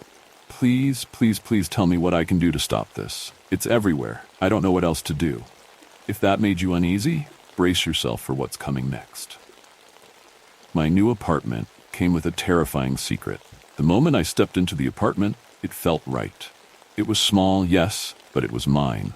After years of moving from one shared space to another, I was ready for something of my own, even if it was just this modest one-bedroom on the outskirts of the city. The rent was reasonable, the area quiet, and best of all, it was a space I could shape to my liking.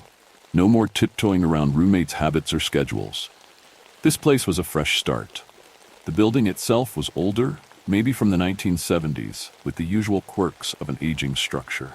The hallway leading to my door smelled faintly of cleaning products and mildew, the paint peeling slightly at the edges, but I figured I could live with it.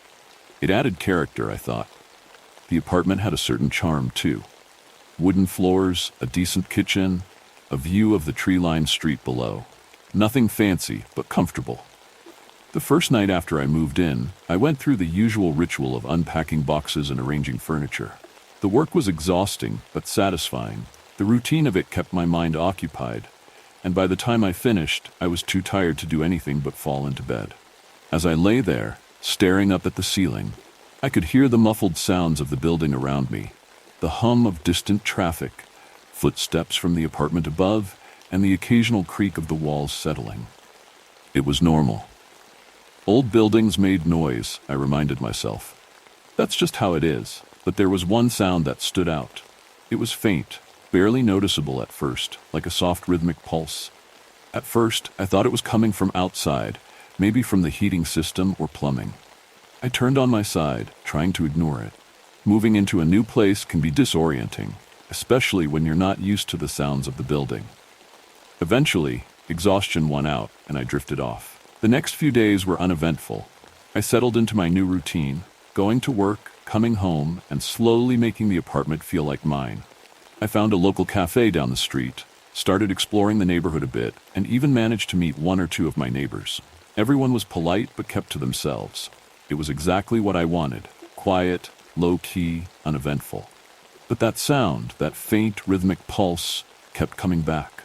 At first, I only noticed it at night, when the apartment was still, and there was nothing else to distract me. I'd be lying in bed, trying to relax, and there it was, a steady, almost mechanical rhythm, like breathing. It was faint enough that I could almost ignore it, but persistent enough that once I noticed it, I couldn't unhear it. One night, after a particularly long day at work, I found myself lying awake again, listening to that sound. It seemed to move, or maybe it was just my imagination, but I could swear it wasn't coming from one fixed place. It shifted, first near the bedroom, then closer to the living room. But every time I got up to investigate, it stopped. I checked the windows, thinking maybe it was something outside, but there was nothing out of the ordinary. Just the usual sounds of the city, muffled and distant. I started to rationalize it. The building was old, after all. Maybe it was something in the walls, pipes, or the ventilation system. I convinced myself it was something explainable, even though I couldn't quite pinpoint where it was coming from. I told myself it didn't matter. I just needed to adjust to the quirks of the place. Besides, there was no one else around to notice it, and none of my neighbors had mentioned anything strange. But then, one evening, something happened that I couldn't ignore. I had been home for a few hours, scrolling aimlessly on my phone, the faint hum of the TV in the background. The apartment felt cozy, almost comforting, and I was beginning to feel like I was finally settling in. That's when I heard it again, that same rhythmic sound. But this time, it was louder, and for the first time, it seemed to follow me. I got up from the couch, thinking maybe I could track it down. As I walked from the living room to the kitchen, the sound seemed to shift. It was still faint, but now it was more noticeable, like someone softly exhaling just behind me. I paused, turning around, expecting to find something, anything that could explain it. But there was nothing. The apartment was empty, just as it had always been. Feeling uneasy, I turned on more lights, as if that would somehow drive away the strange sensation. I checked the vents, the windows, even the floorboards, but there was no obvious source for the sound. It wasn't coming from outside, and it wasn't some appliance or piece of furniture. It just existed. After a while, the sound seemed to fade, leaving me feeling foolish for getting so worked up over something that was probably just the building's plumbing or some other harmless quirk. Still, that night I had trouble falling asleep. Every time I closed my eyes, I felt like I was waiting for that sound to come back, waiting to hear it again. In the following days, I tried to put it out of my mind. I threw myself into work, met up with friends, and did anything I could to avoid being alone in the apartment for too long. But no matter how busy I kept myself, that feeling of unease lingered. The sound didn't go away. It was always there, just at the edge of my awareness, especially at night. Then, one evening, while I was in the middle of cooking dinner, I heard it again, clearer this time, as if someone were standing right behind me, breathing steadily, just out of sight. I stopped what I was doing, heart racing, and turned slowly, expecting to find someone or something standing in the doorway. But again, the room was empty. This time, though, I couldn't shake the feeling that something was wrong. This wasn't just the pipes or the walls.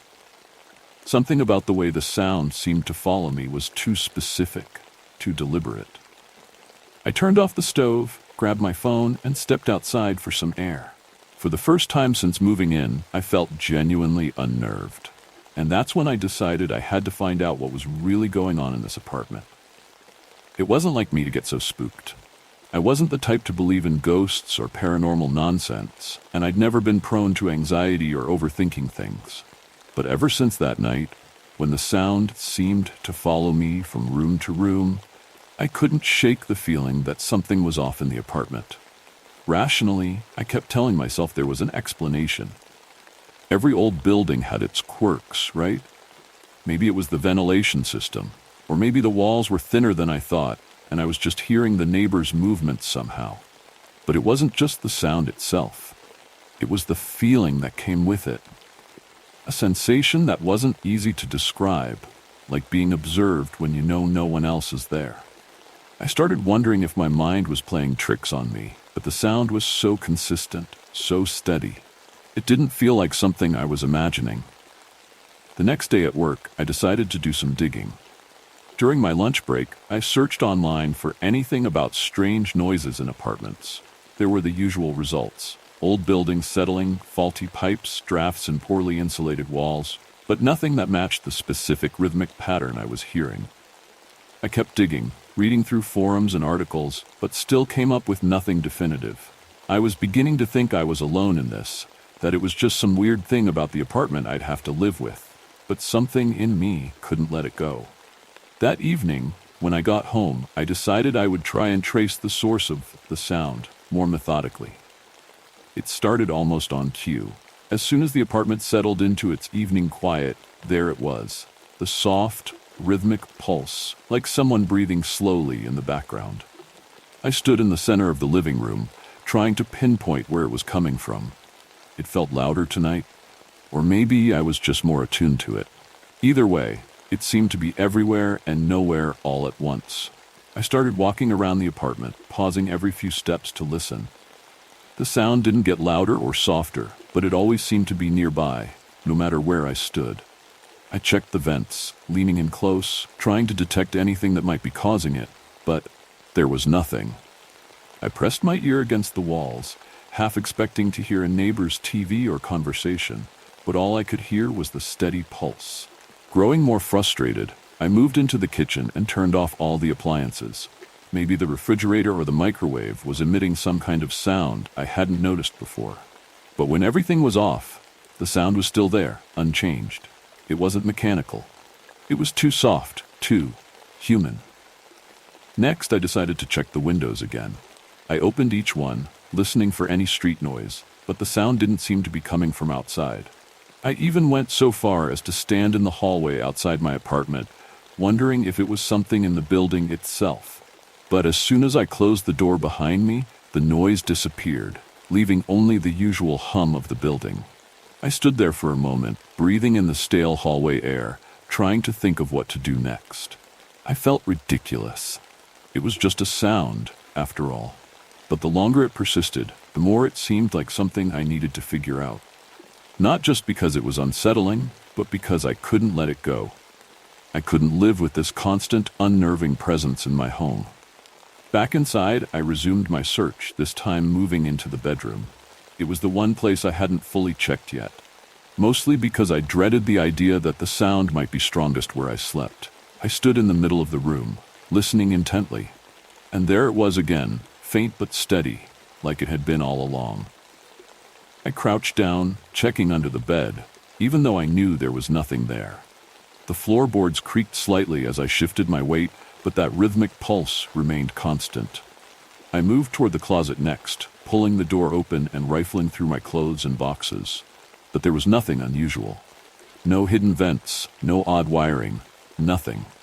I sat down on the edge of the bed, staring blankly at the wall, feeling defeated. I had tried everything, and yet the sound persisted, as if it was mocking my attempts to understand it. And then I realized something. I had been trying to track it down physically, like it was a problem I could solve by moving things around or turning off devices. But what if it wasn't something in the apartment? What if it was something in the apartment's history? The thought made my skin prickle. I didn't like the direction my mind was going, but I couldn't ignore the fact that nothing I had done so far made a difference. I grabbed my laptop and sat at the kitchen table, determined to find out more about the building. It didn't take long to track down basic information. The building was constructed in the early 70s, as I suspected, and had gone through several ownership changes over the years. But what caught my attention was an article buried deep in an old local news archive. The headline read, "Body discovered weeks after tenant's death in local apartment." My heart skipped a beat as I clicked on the link.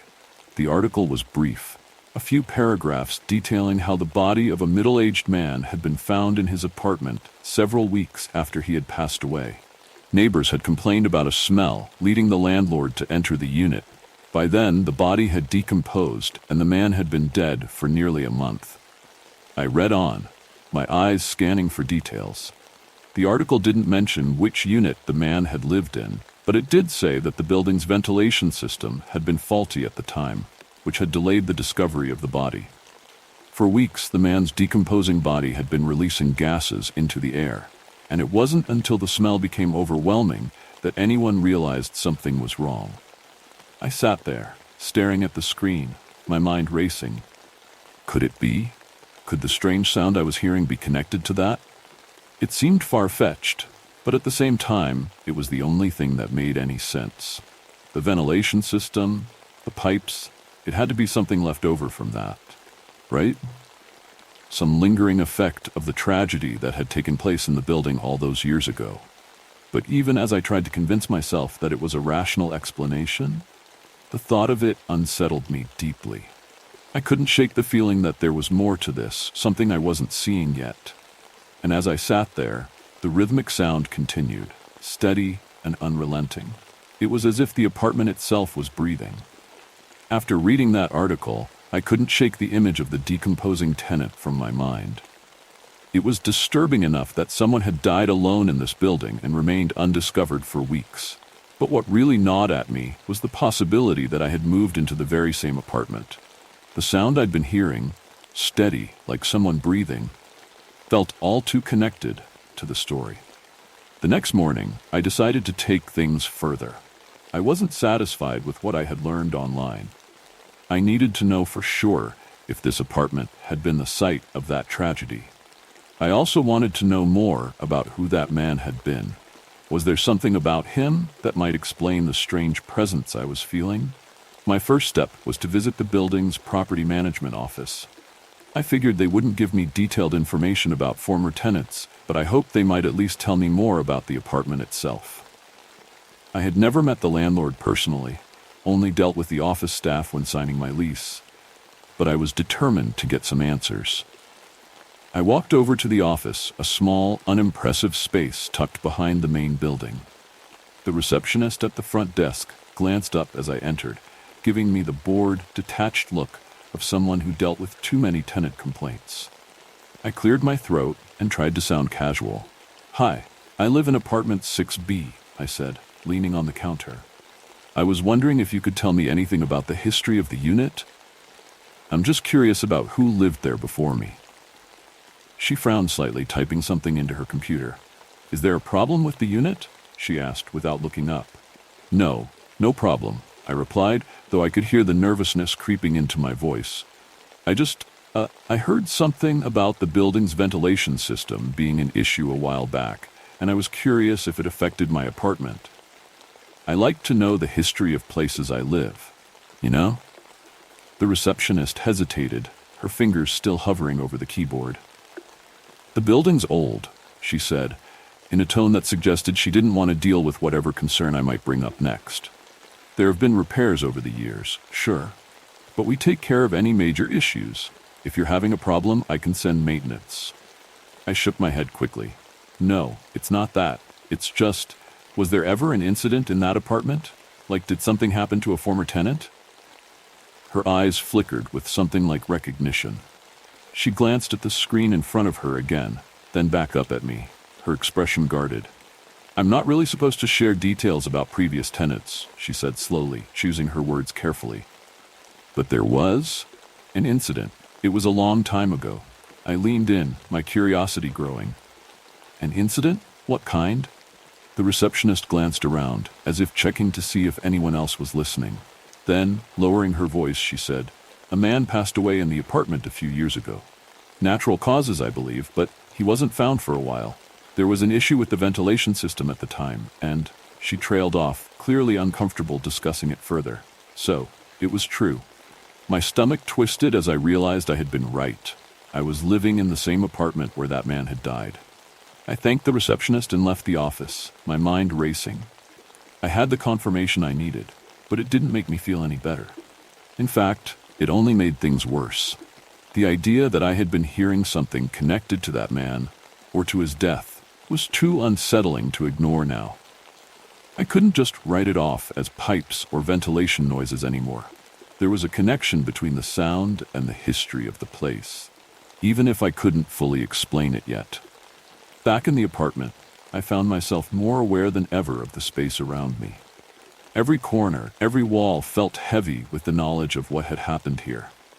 I tried to keep myself busy, telling myself it was all in my head, but the sound was there again that night, steady and rhythmic, as if something was lingering just beneath the surface of normal life. That night, I barely slept. My thoughts kept returning to the article, to the details the receptionist had confirmed. I found myself wondering about the man who had died here.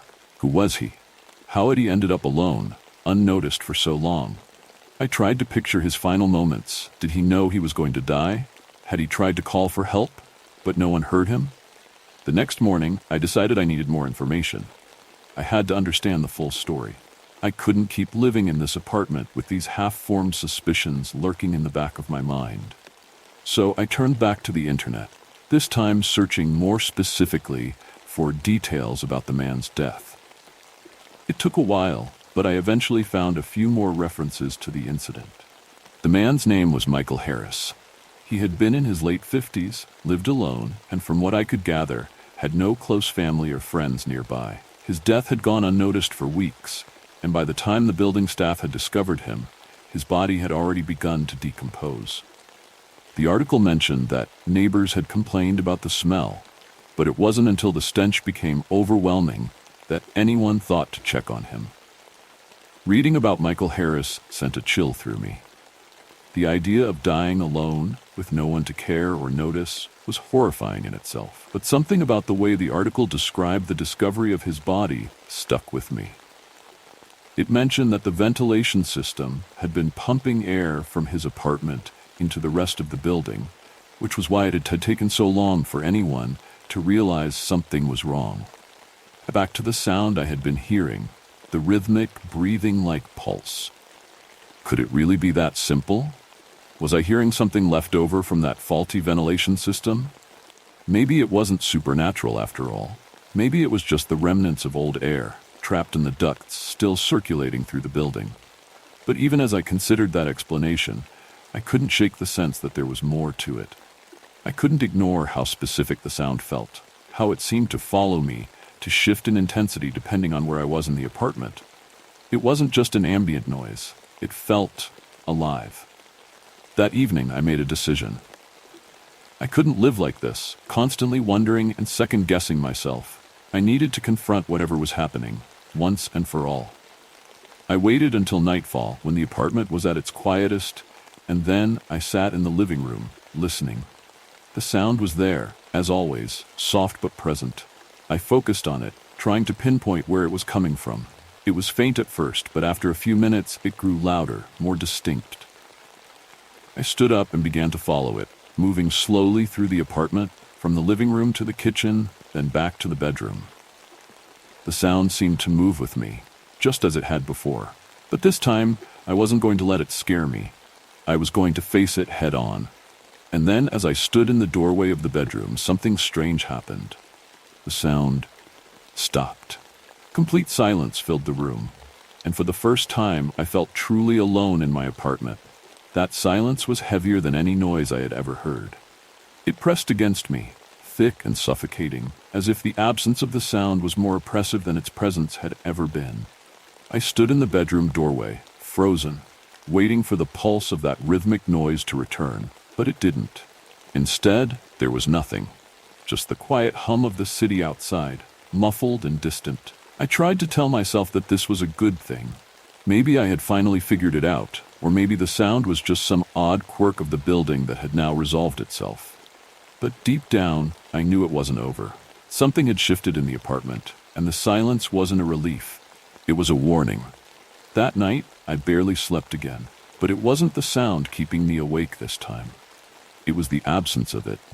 The way the apartment felt unnaturally still, like it was holding its breath. I lay in bed, staring at the ceiling, trying to rationalize everything that had happened. The more I thought about it, the more the pieces didn't quite fit together. The ventilation system theory seemed plausible enough, but why had the sound felt so personal? Why had it seemed to follow me? By the time morning came, I was exhausted and jittery, unable to shake the unease that clung to me. I went through my day at work in a fog, barely able to focus. My mind kept drifting back to the apartment, to that silent, unsettling space I'd left behind. I considered calling someone, maybe a friend or even a professional, just to get another perspective. But what would I say? Hey, I think my apartment might be haunted, but don't worry, it's probably just bad ventilation. I knew how ridiculous it sounded, and I wasn't about to embarrass myself over something I couldn't even explain properly. When I got home that evening, I half expected the sound to be waiting for me, picking up right where it had left off. But as I opened the door, I was greeted with the same thick silence. The apartment felt different now, not just quiet, but empty in a way it hadn't before. I set my keys on the counter, listening for any hint of the familiar noise, but all I heard was the faint hum of the refrigerator. I tried to settle into my usual routine, cooking dinner, watching TV, but everything felt off. Every creak of the floorboards made me jump. Every little noise from outside the window felt like an intrusion.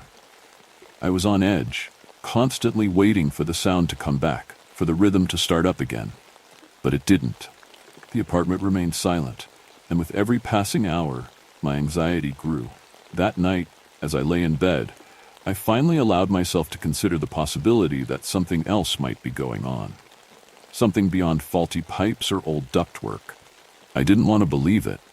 I'm not the type of person who jumps to supernatural conclusions, but the strange consistency of the sound, its almost deliberate movements, and the way it had stopped so suddenly, all made me wonder if there was something more. Something tied to the man who had died here, to Michael Harris. I thought about him a lot that night, imagining what his life had been like, what his final days had been like. Alone, in this very apartment, unnoticed by anyone. I wondered if he had felt the same sense of isolation that I was feeling now, if he had heard the same noises, or if this was something new, something connected to his death, or maybe even to me. The more I thought about it, the more unsettled I became. Eventually, exhaustion took over, and I drifted into a fitful sleep. But it wasn't a restful sleep. My dreams were disjointed, full of fragmented images. Michael Harris's face, the empty hallways of the building, the rhythmic pulse of that sound echoing in the background. In one of the dreams, I was standing in the middle of the apartment, listening, waiting for the sound to start. But instead of hearing it, I saw it, ripples moving through the air like invisible waves. And in the middle of those ripples was a figure, standing perfectly still, watching me. I woke up in a cold sweat, my heart pounding, the apartment still dark and silent around me. I lay there, disoriented, trying to shake the feeling of the dream, but it clung to me. The figure, the ripples, it felt too real, too vivid. I rubbed my eyes and glanced at the clock. It was just after 3 a.m. That's when I heard it. It started quietly at first, so faint I almost thought I was imagining it. But as I lay there, holding my breath, it grew louder. The same rhythmic pulse, steady and soft, just like before. It was back. I sat up in bed, my heart racing again, and listened. The sound wasn't coming from the bedroom this time. It was coming from the living room. I swung my legs over the side of the bed and stood up, moving slowly toward the door. The sound grew louder as I got closer, still soft, but now unmistakable. It was as if someone was standing just beyond the living room, breathing slowly, deliberately. I stepped into the hallway, my feet moving almost on their own. My mind was racing, trying to make sense of it, but nothing added up. I wasn't scared exactly, but I was tense, every muscle in my body on high alert. I told myself I was going to confront it, whatever it was. There had to be an explanation. As I reached the living room, the sound seemed to shift, like it was moving again, just beyond the edge of my awareness. I stopped in the middle of the room, standing perfectly still, and listened.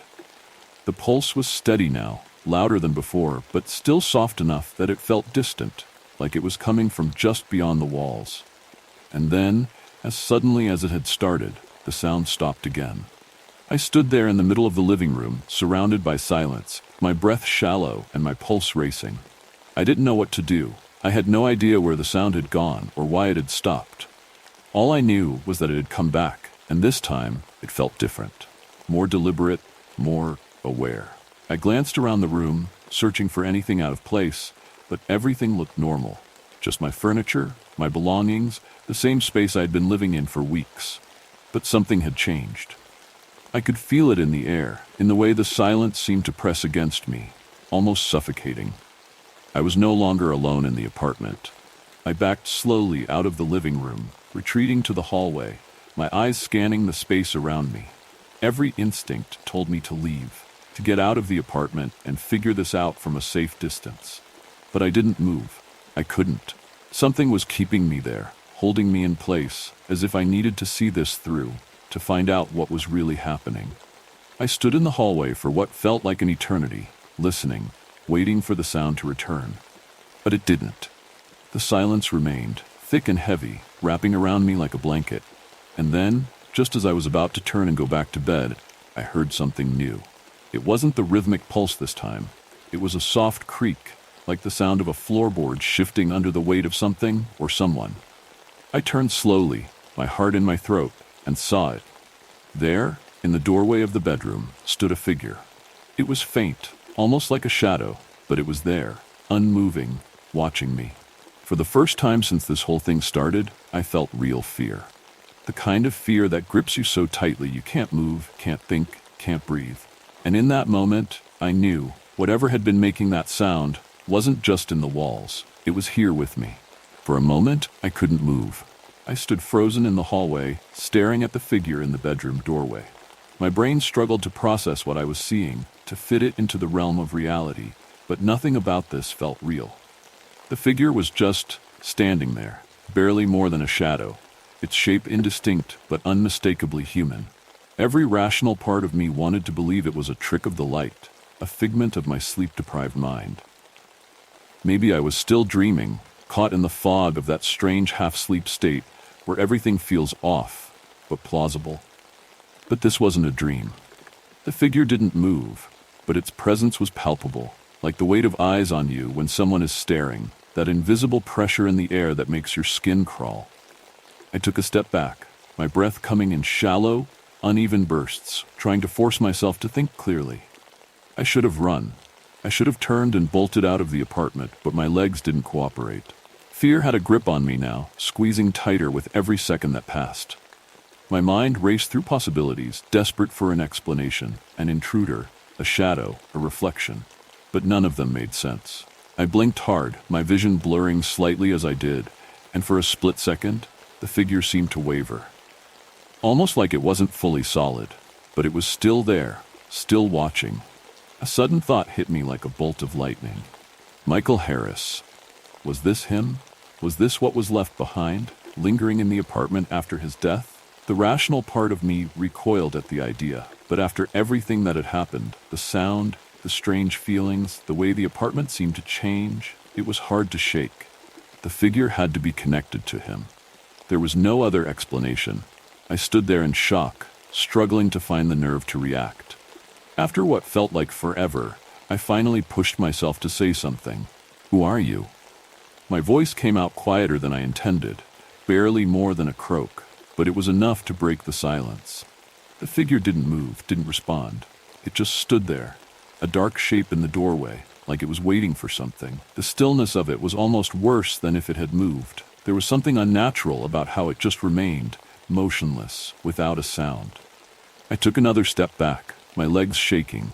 My mind screamed at me to get out, to run, but I couldn't bring myself to turn away. Something about this moment felt final, like I had reached the point of no return. I needed to know what this was, what had been haunting me ever since I moved in. I forced myself to speak again, louder this time, trying to keep my voice steady. "Are you Michael Harris?" The second the name left my lips, the figure shifted. It was subtle, just a slight tilt of the head, but it was enough to make my blood run cold. The name had meant something. I felt it, like the air in the room had suddenly changed, like a weight had lifted, or maybe shifted. The figure still didn't speak, but its attention was unmistakable. It was as if I had acknowledged something that had been waiting to be seen. My heart hammered in my chest, and I couldn't tell if I was more terrified or relieved. Terrified, because whatever this was, it had just responded to me. Relieved, because at least now I knew I wasn't losing my mind. I hadn't been imagining the strange noises, the sense of being watched. This thing, this presence, had been here all along. I took a deep breath, trying to steady myself. If this was Michael Harris, if this was some remnant of his life, then maybe there was a way to help him. Maybe he was stuck here, lingering in the apartment, unable to move on because no one had noticed him in life, and now no one was paying attention in death. "What do you want?" I asked, my voice shaking. "Why are you here?" The figure didn't move again, but the air around me felt charged, like the space was holding its breath. I realized then that the sound I had been hearing, the rhythmic, breathing-like pulse, had completely stopped. The apartment was eerily silent, as if everything had gone still, waiting for something to happen. I took another step back, and as I did, the figure seemed to fade slightly, as if it were being pulled away. I blinked, and when I opened my eyes again, it was gone. The doorway was empty. I stood there, trembling, trying to process what had just happened. My mind raced, replaying the encounter over and over, trying to make sense of it. I had seen it. I had seen something, but now it was gone, leaving me alone in the quiet apartment. I wasn't sure how long I stood there, staring at the empty space where the figure had been, but eventually my legs gave out and I sank onto the couch, my hands shaking. The adrenaline that had been coursing through me drained away, leaving me exhausted and confused. What had I just experienced? Was that really Michael Harris? Was I imagining things, or was this apartment truly haunted by some lingering presence? I didn't sleep that night. I couldn't. Every creak of the floor, every shift of light had me on edge, waiting for the figure to return. But it didn't. The apartment stayed unnervingly quiet, as if whatever had been haunting me had finally gone. The next morning, I made a decision. I couldn't stay here any longer. Whatever was in this apartment, whatever had been following me, I didn't want to find out any more than I already had. I packed my things in a frenzy, barely stopping to think, throwing clothes and belongings into bags as fast as I could. As I walked out of the building for the last time, I didn't look back. I couldn't. All I knew was that I needed to get as far away from that place as possible. It's been a few months since I left the apartment, and I still think about it sometimes. About the figure, about the sound, about Michael Harris. I don't know what it was that I saw or why it was there. But I do know one thing. Some places hold on to the past in ways we can't explain. And sometimes the past doesn't want to be forgotten. I moved to a new apartment across town, one with bright windows and modern fixtures. A place that feels fresh and clean. I haven't heard any strange sounds here, no rhythmic pulses or mysterious figures watching me from doorways. Life has returned to normal, or at least as normal as it can be after an experience like that. But sometimes, late at night, when everything is still and quiet, I can't help but listen, just to make sure. And every so often, I think I hear something, a faint, steady sound, like someone breathing. You thought that was disturbing? Wait until you hear what happens next. I work as a night watchman at a warehouse. I wish I never checked what was inside. You never wondered what was in that warehouse? I hear you ask. Not even a little? No, absolutely not. I have worked a lot of jobs throughout the years. Shit jobs. The sort of jobs where you're happy to make it through the week with all your limbs attached.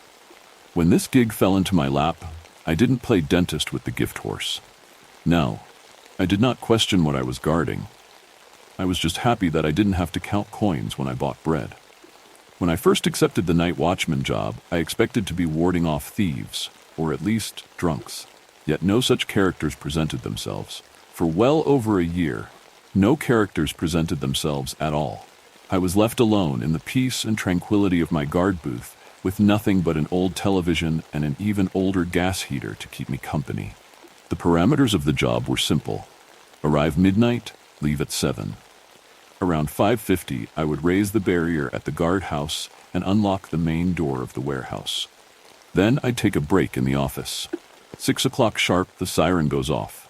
6:10, it goes silent. I lock the warehouse door, bring down the barrier, and sit on my ass watching television till 7. Whoa, I hear you say.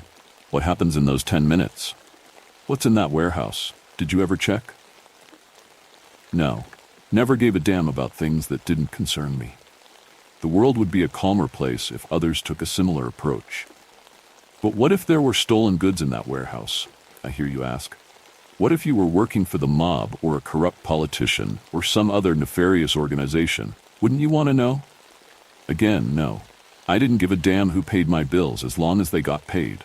All I knew about my employers was that they were punctual when delivering my paycheck. Once a week in an unmarked envelope, my wages would make their way into my mailbox. That's all I cared about. Did I know something shady was going on? Sure. The world is a shady place. No point dwelling on it. It's not like I was setting people on fire, though. Just opening and closing a door and keeping an eye out. I didn't dig around the moral quandaries much. The TV dial kept those thoughts at bay. Spent seasons in that security booth, not questioning about a thing. If I could go back to those simple days, I would. If there was a monetary exchange I could make to rewind time, I would gladly pay the price. Sadly, ignorance can't be bought. She showed up by taxi last week. The car didn't leave after she got out. It idled. The abandoned buildings make folk think this part of the industrial district is dangerous. It's not. It's abandoned. Yet there aren't any good reasons to hang around it in the day, let alone the middle of night. The driver probably thought she made a mistake with the address and would climb in for another fare momentarily. She didn't. The girl waved off the taxi into the darkness and then made her way to the guard shack. After a brief greeting, she confirmed the address of the warehouse with me. I wasn't particularly excited about talking to a stranger, but she seemed harmless enough. Cute, even. Had one of those faces that retain childhood well into their 30s. At first, I didn't think she could do any harm. With each question she asked, however, I started to change my mind. What's in there? Why don't you care? Who owns this place? Those sorts of questions. You know my answers and attitude. How did you get this job? How do you get paid? Why aren't you questioning any of this? Didn't answer those. Instead, I had a question of my own. What was she doing here? Journalist. Looking into a story. Doing research. Making sure she gets the facts right.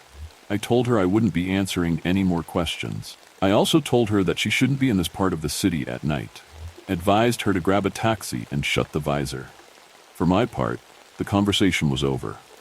From beyond the window, she kept up her interrogation.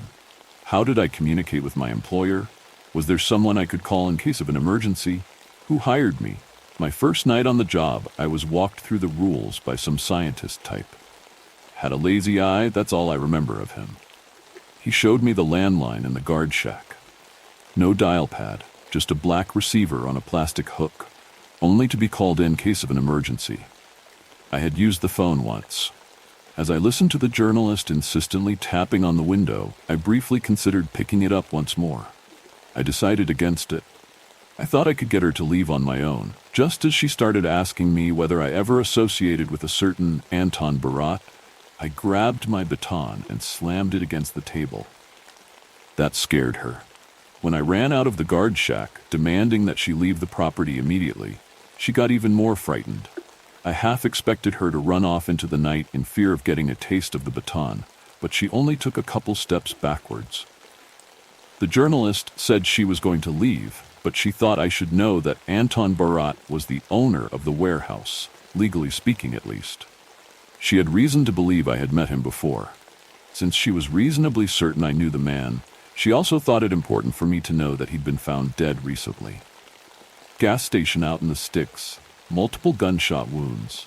Executed. The sole gas station employee present at the time of the shooting left the mortal plane along with him. The name still wasn't ringing any bells, but I asked when he was shot. 2 weeks ago, she said. Well, I'm still getting paid. Probably have the wrong guy, I told her, and left it at that. When I got back into the guard booth, as she called for her taxi, I considered picking up the black phone once more. A journalist showing up at the warehouse seemed like a reasonable enough emergency. The one time I used the phone was the summer prior. Some sort of government inspection showed up waving around badges and documents. They wanted me to lift the gatehouse barrier and let them in. If they weren't appeased, they promised to make their way into the warehouse in a rougher manner. The voice from the other side of the phone was drenched in static and void of all emotion. "What is the nature of your emergency?" asked a woman in a discomforting tone of ice. I told her. She did not reply. Instead, she hung up. I feared that the inspection would barge their way past the gate I was meant to protect, but almost instantly the most excited member of the team received a call. I do not know what information was passed on, but within 5 minutes, the inspection was gone.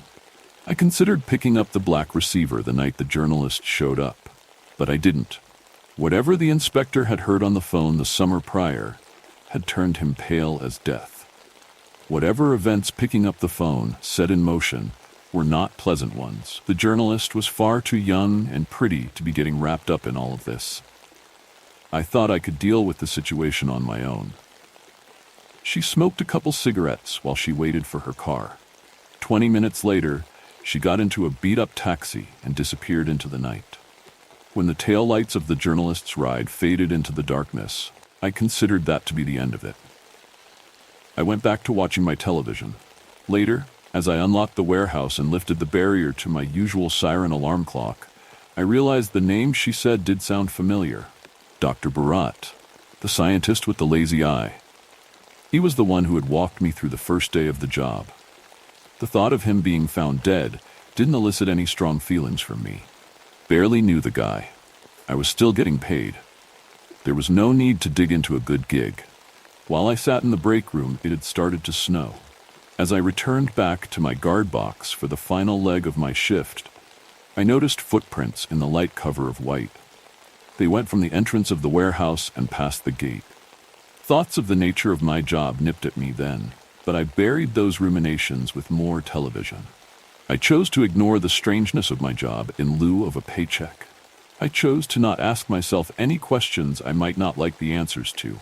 The appearance of the journalist, the murder of Barat, they made my self-imposed ignorance more difficult to hold on to. But I managed. As the days passed by, I found myself returning back to my usual groove of not worrying about things that don't concern me. I almost forgot about the journalist. Almost. It wasn't until this morning that she forced her way back into my life. I made my way out of the guard booth early today, before the siren. The TV was duller than usual, and I was ready to take my tea early. Maybe the fates have rebelled against me. Maybe I'm just an unlucky bastard. I don't know what it was, but I decided to get out of the guard booth early this morning. I raised the barrier and unlocked the main door, as per usual. It was cold outside, but the fresh snow made the world pretty. For a moment, I found myself looking at the snow-capped trees that lined the road out of the city. For a moment, I found myself wondering how peaceful the depths of the forest must be. The siren quickly washed out all of my daydreams. I made my way into the office building and set the pot to boil. As usual, no part of my ritual was out of the ordinary. Yet, as I grabbed my tea and made my way over to the couch, I spared a glance out the window. Dr. Anton Barat specifically prohibited me from doing so, but I knew he wouldn't be around to punish me. As the siren howled into the crisp, snowy morning, I looked out of the office window. That's when I saw her, the journalist. She was fiddling with the door to the warehouse. Swinging my baton, I rushed out into the snow. She wasn't the least bit scared. By the time I got to her, she had already pulled the door of the warehouse half open. I shoved her off and demanded she leave immediately. She didn't even apologize. She started rambling about the fire at the Hotel Rusalka and some old research facility in the woods and missing scientists. She was screaming over the deafening whine of the siren, but then she suddenly went quiet. She caught a glimpse of the darkness beyond the half-opened gate. When she saw what was being kept in the warehouse, all the fight faded out of her. She'd gone limp. I barely registered the change in her face. Instead, I just grabbed her and dragged her off the property.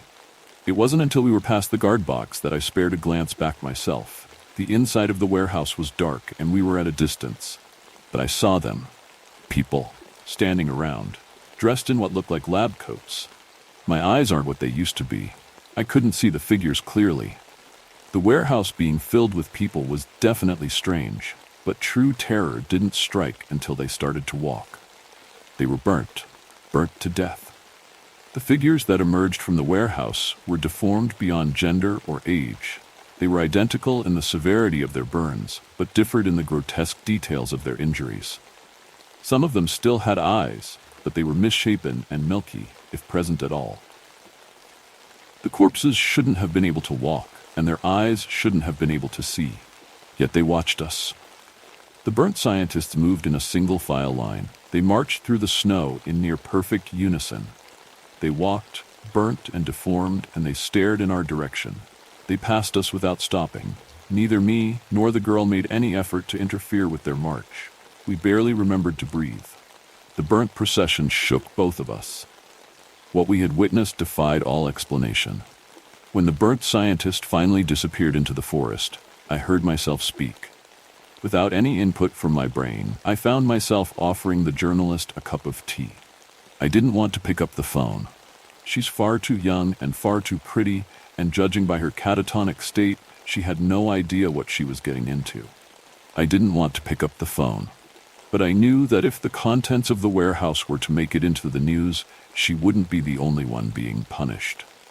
She's sitting in the office now. The barrier of the gatehouse is down, and the warehouse is locked. So is the door to the office. I feared that the journalist would notice and panic and make this all much more difficult than it has to be, but she didn't. As I locked her in the office, she just sat there, nursing her tea with a far-off look in her eyes. I didn't want to lock her in, but the instructions from the phone were clear. The journalist was to remain on the property. I was to remain in place as well. Someone from management would be dispatched to explain the situation to us. The voice on the phone said there was nothing to worry about, but its tone was far from friendly and even further from convincing. No articles will be written about Anton Barat or the warehouse that he once owned. In fact, I doubt the journalist will ever write another article ever again. All that is left for me is to hope that my long history of unquestioning service will be taken into account when my superiors arrive.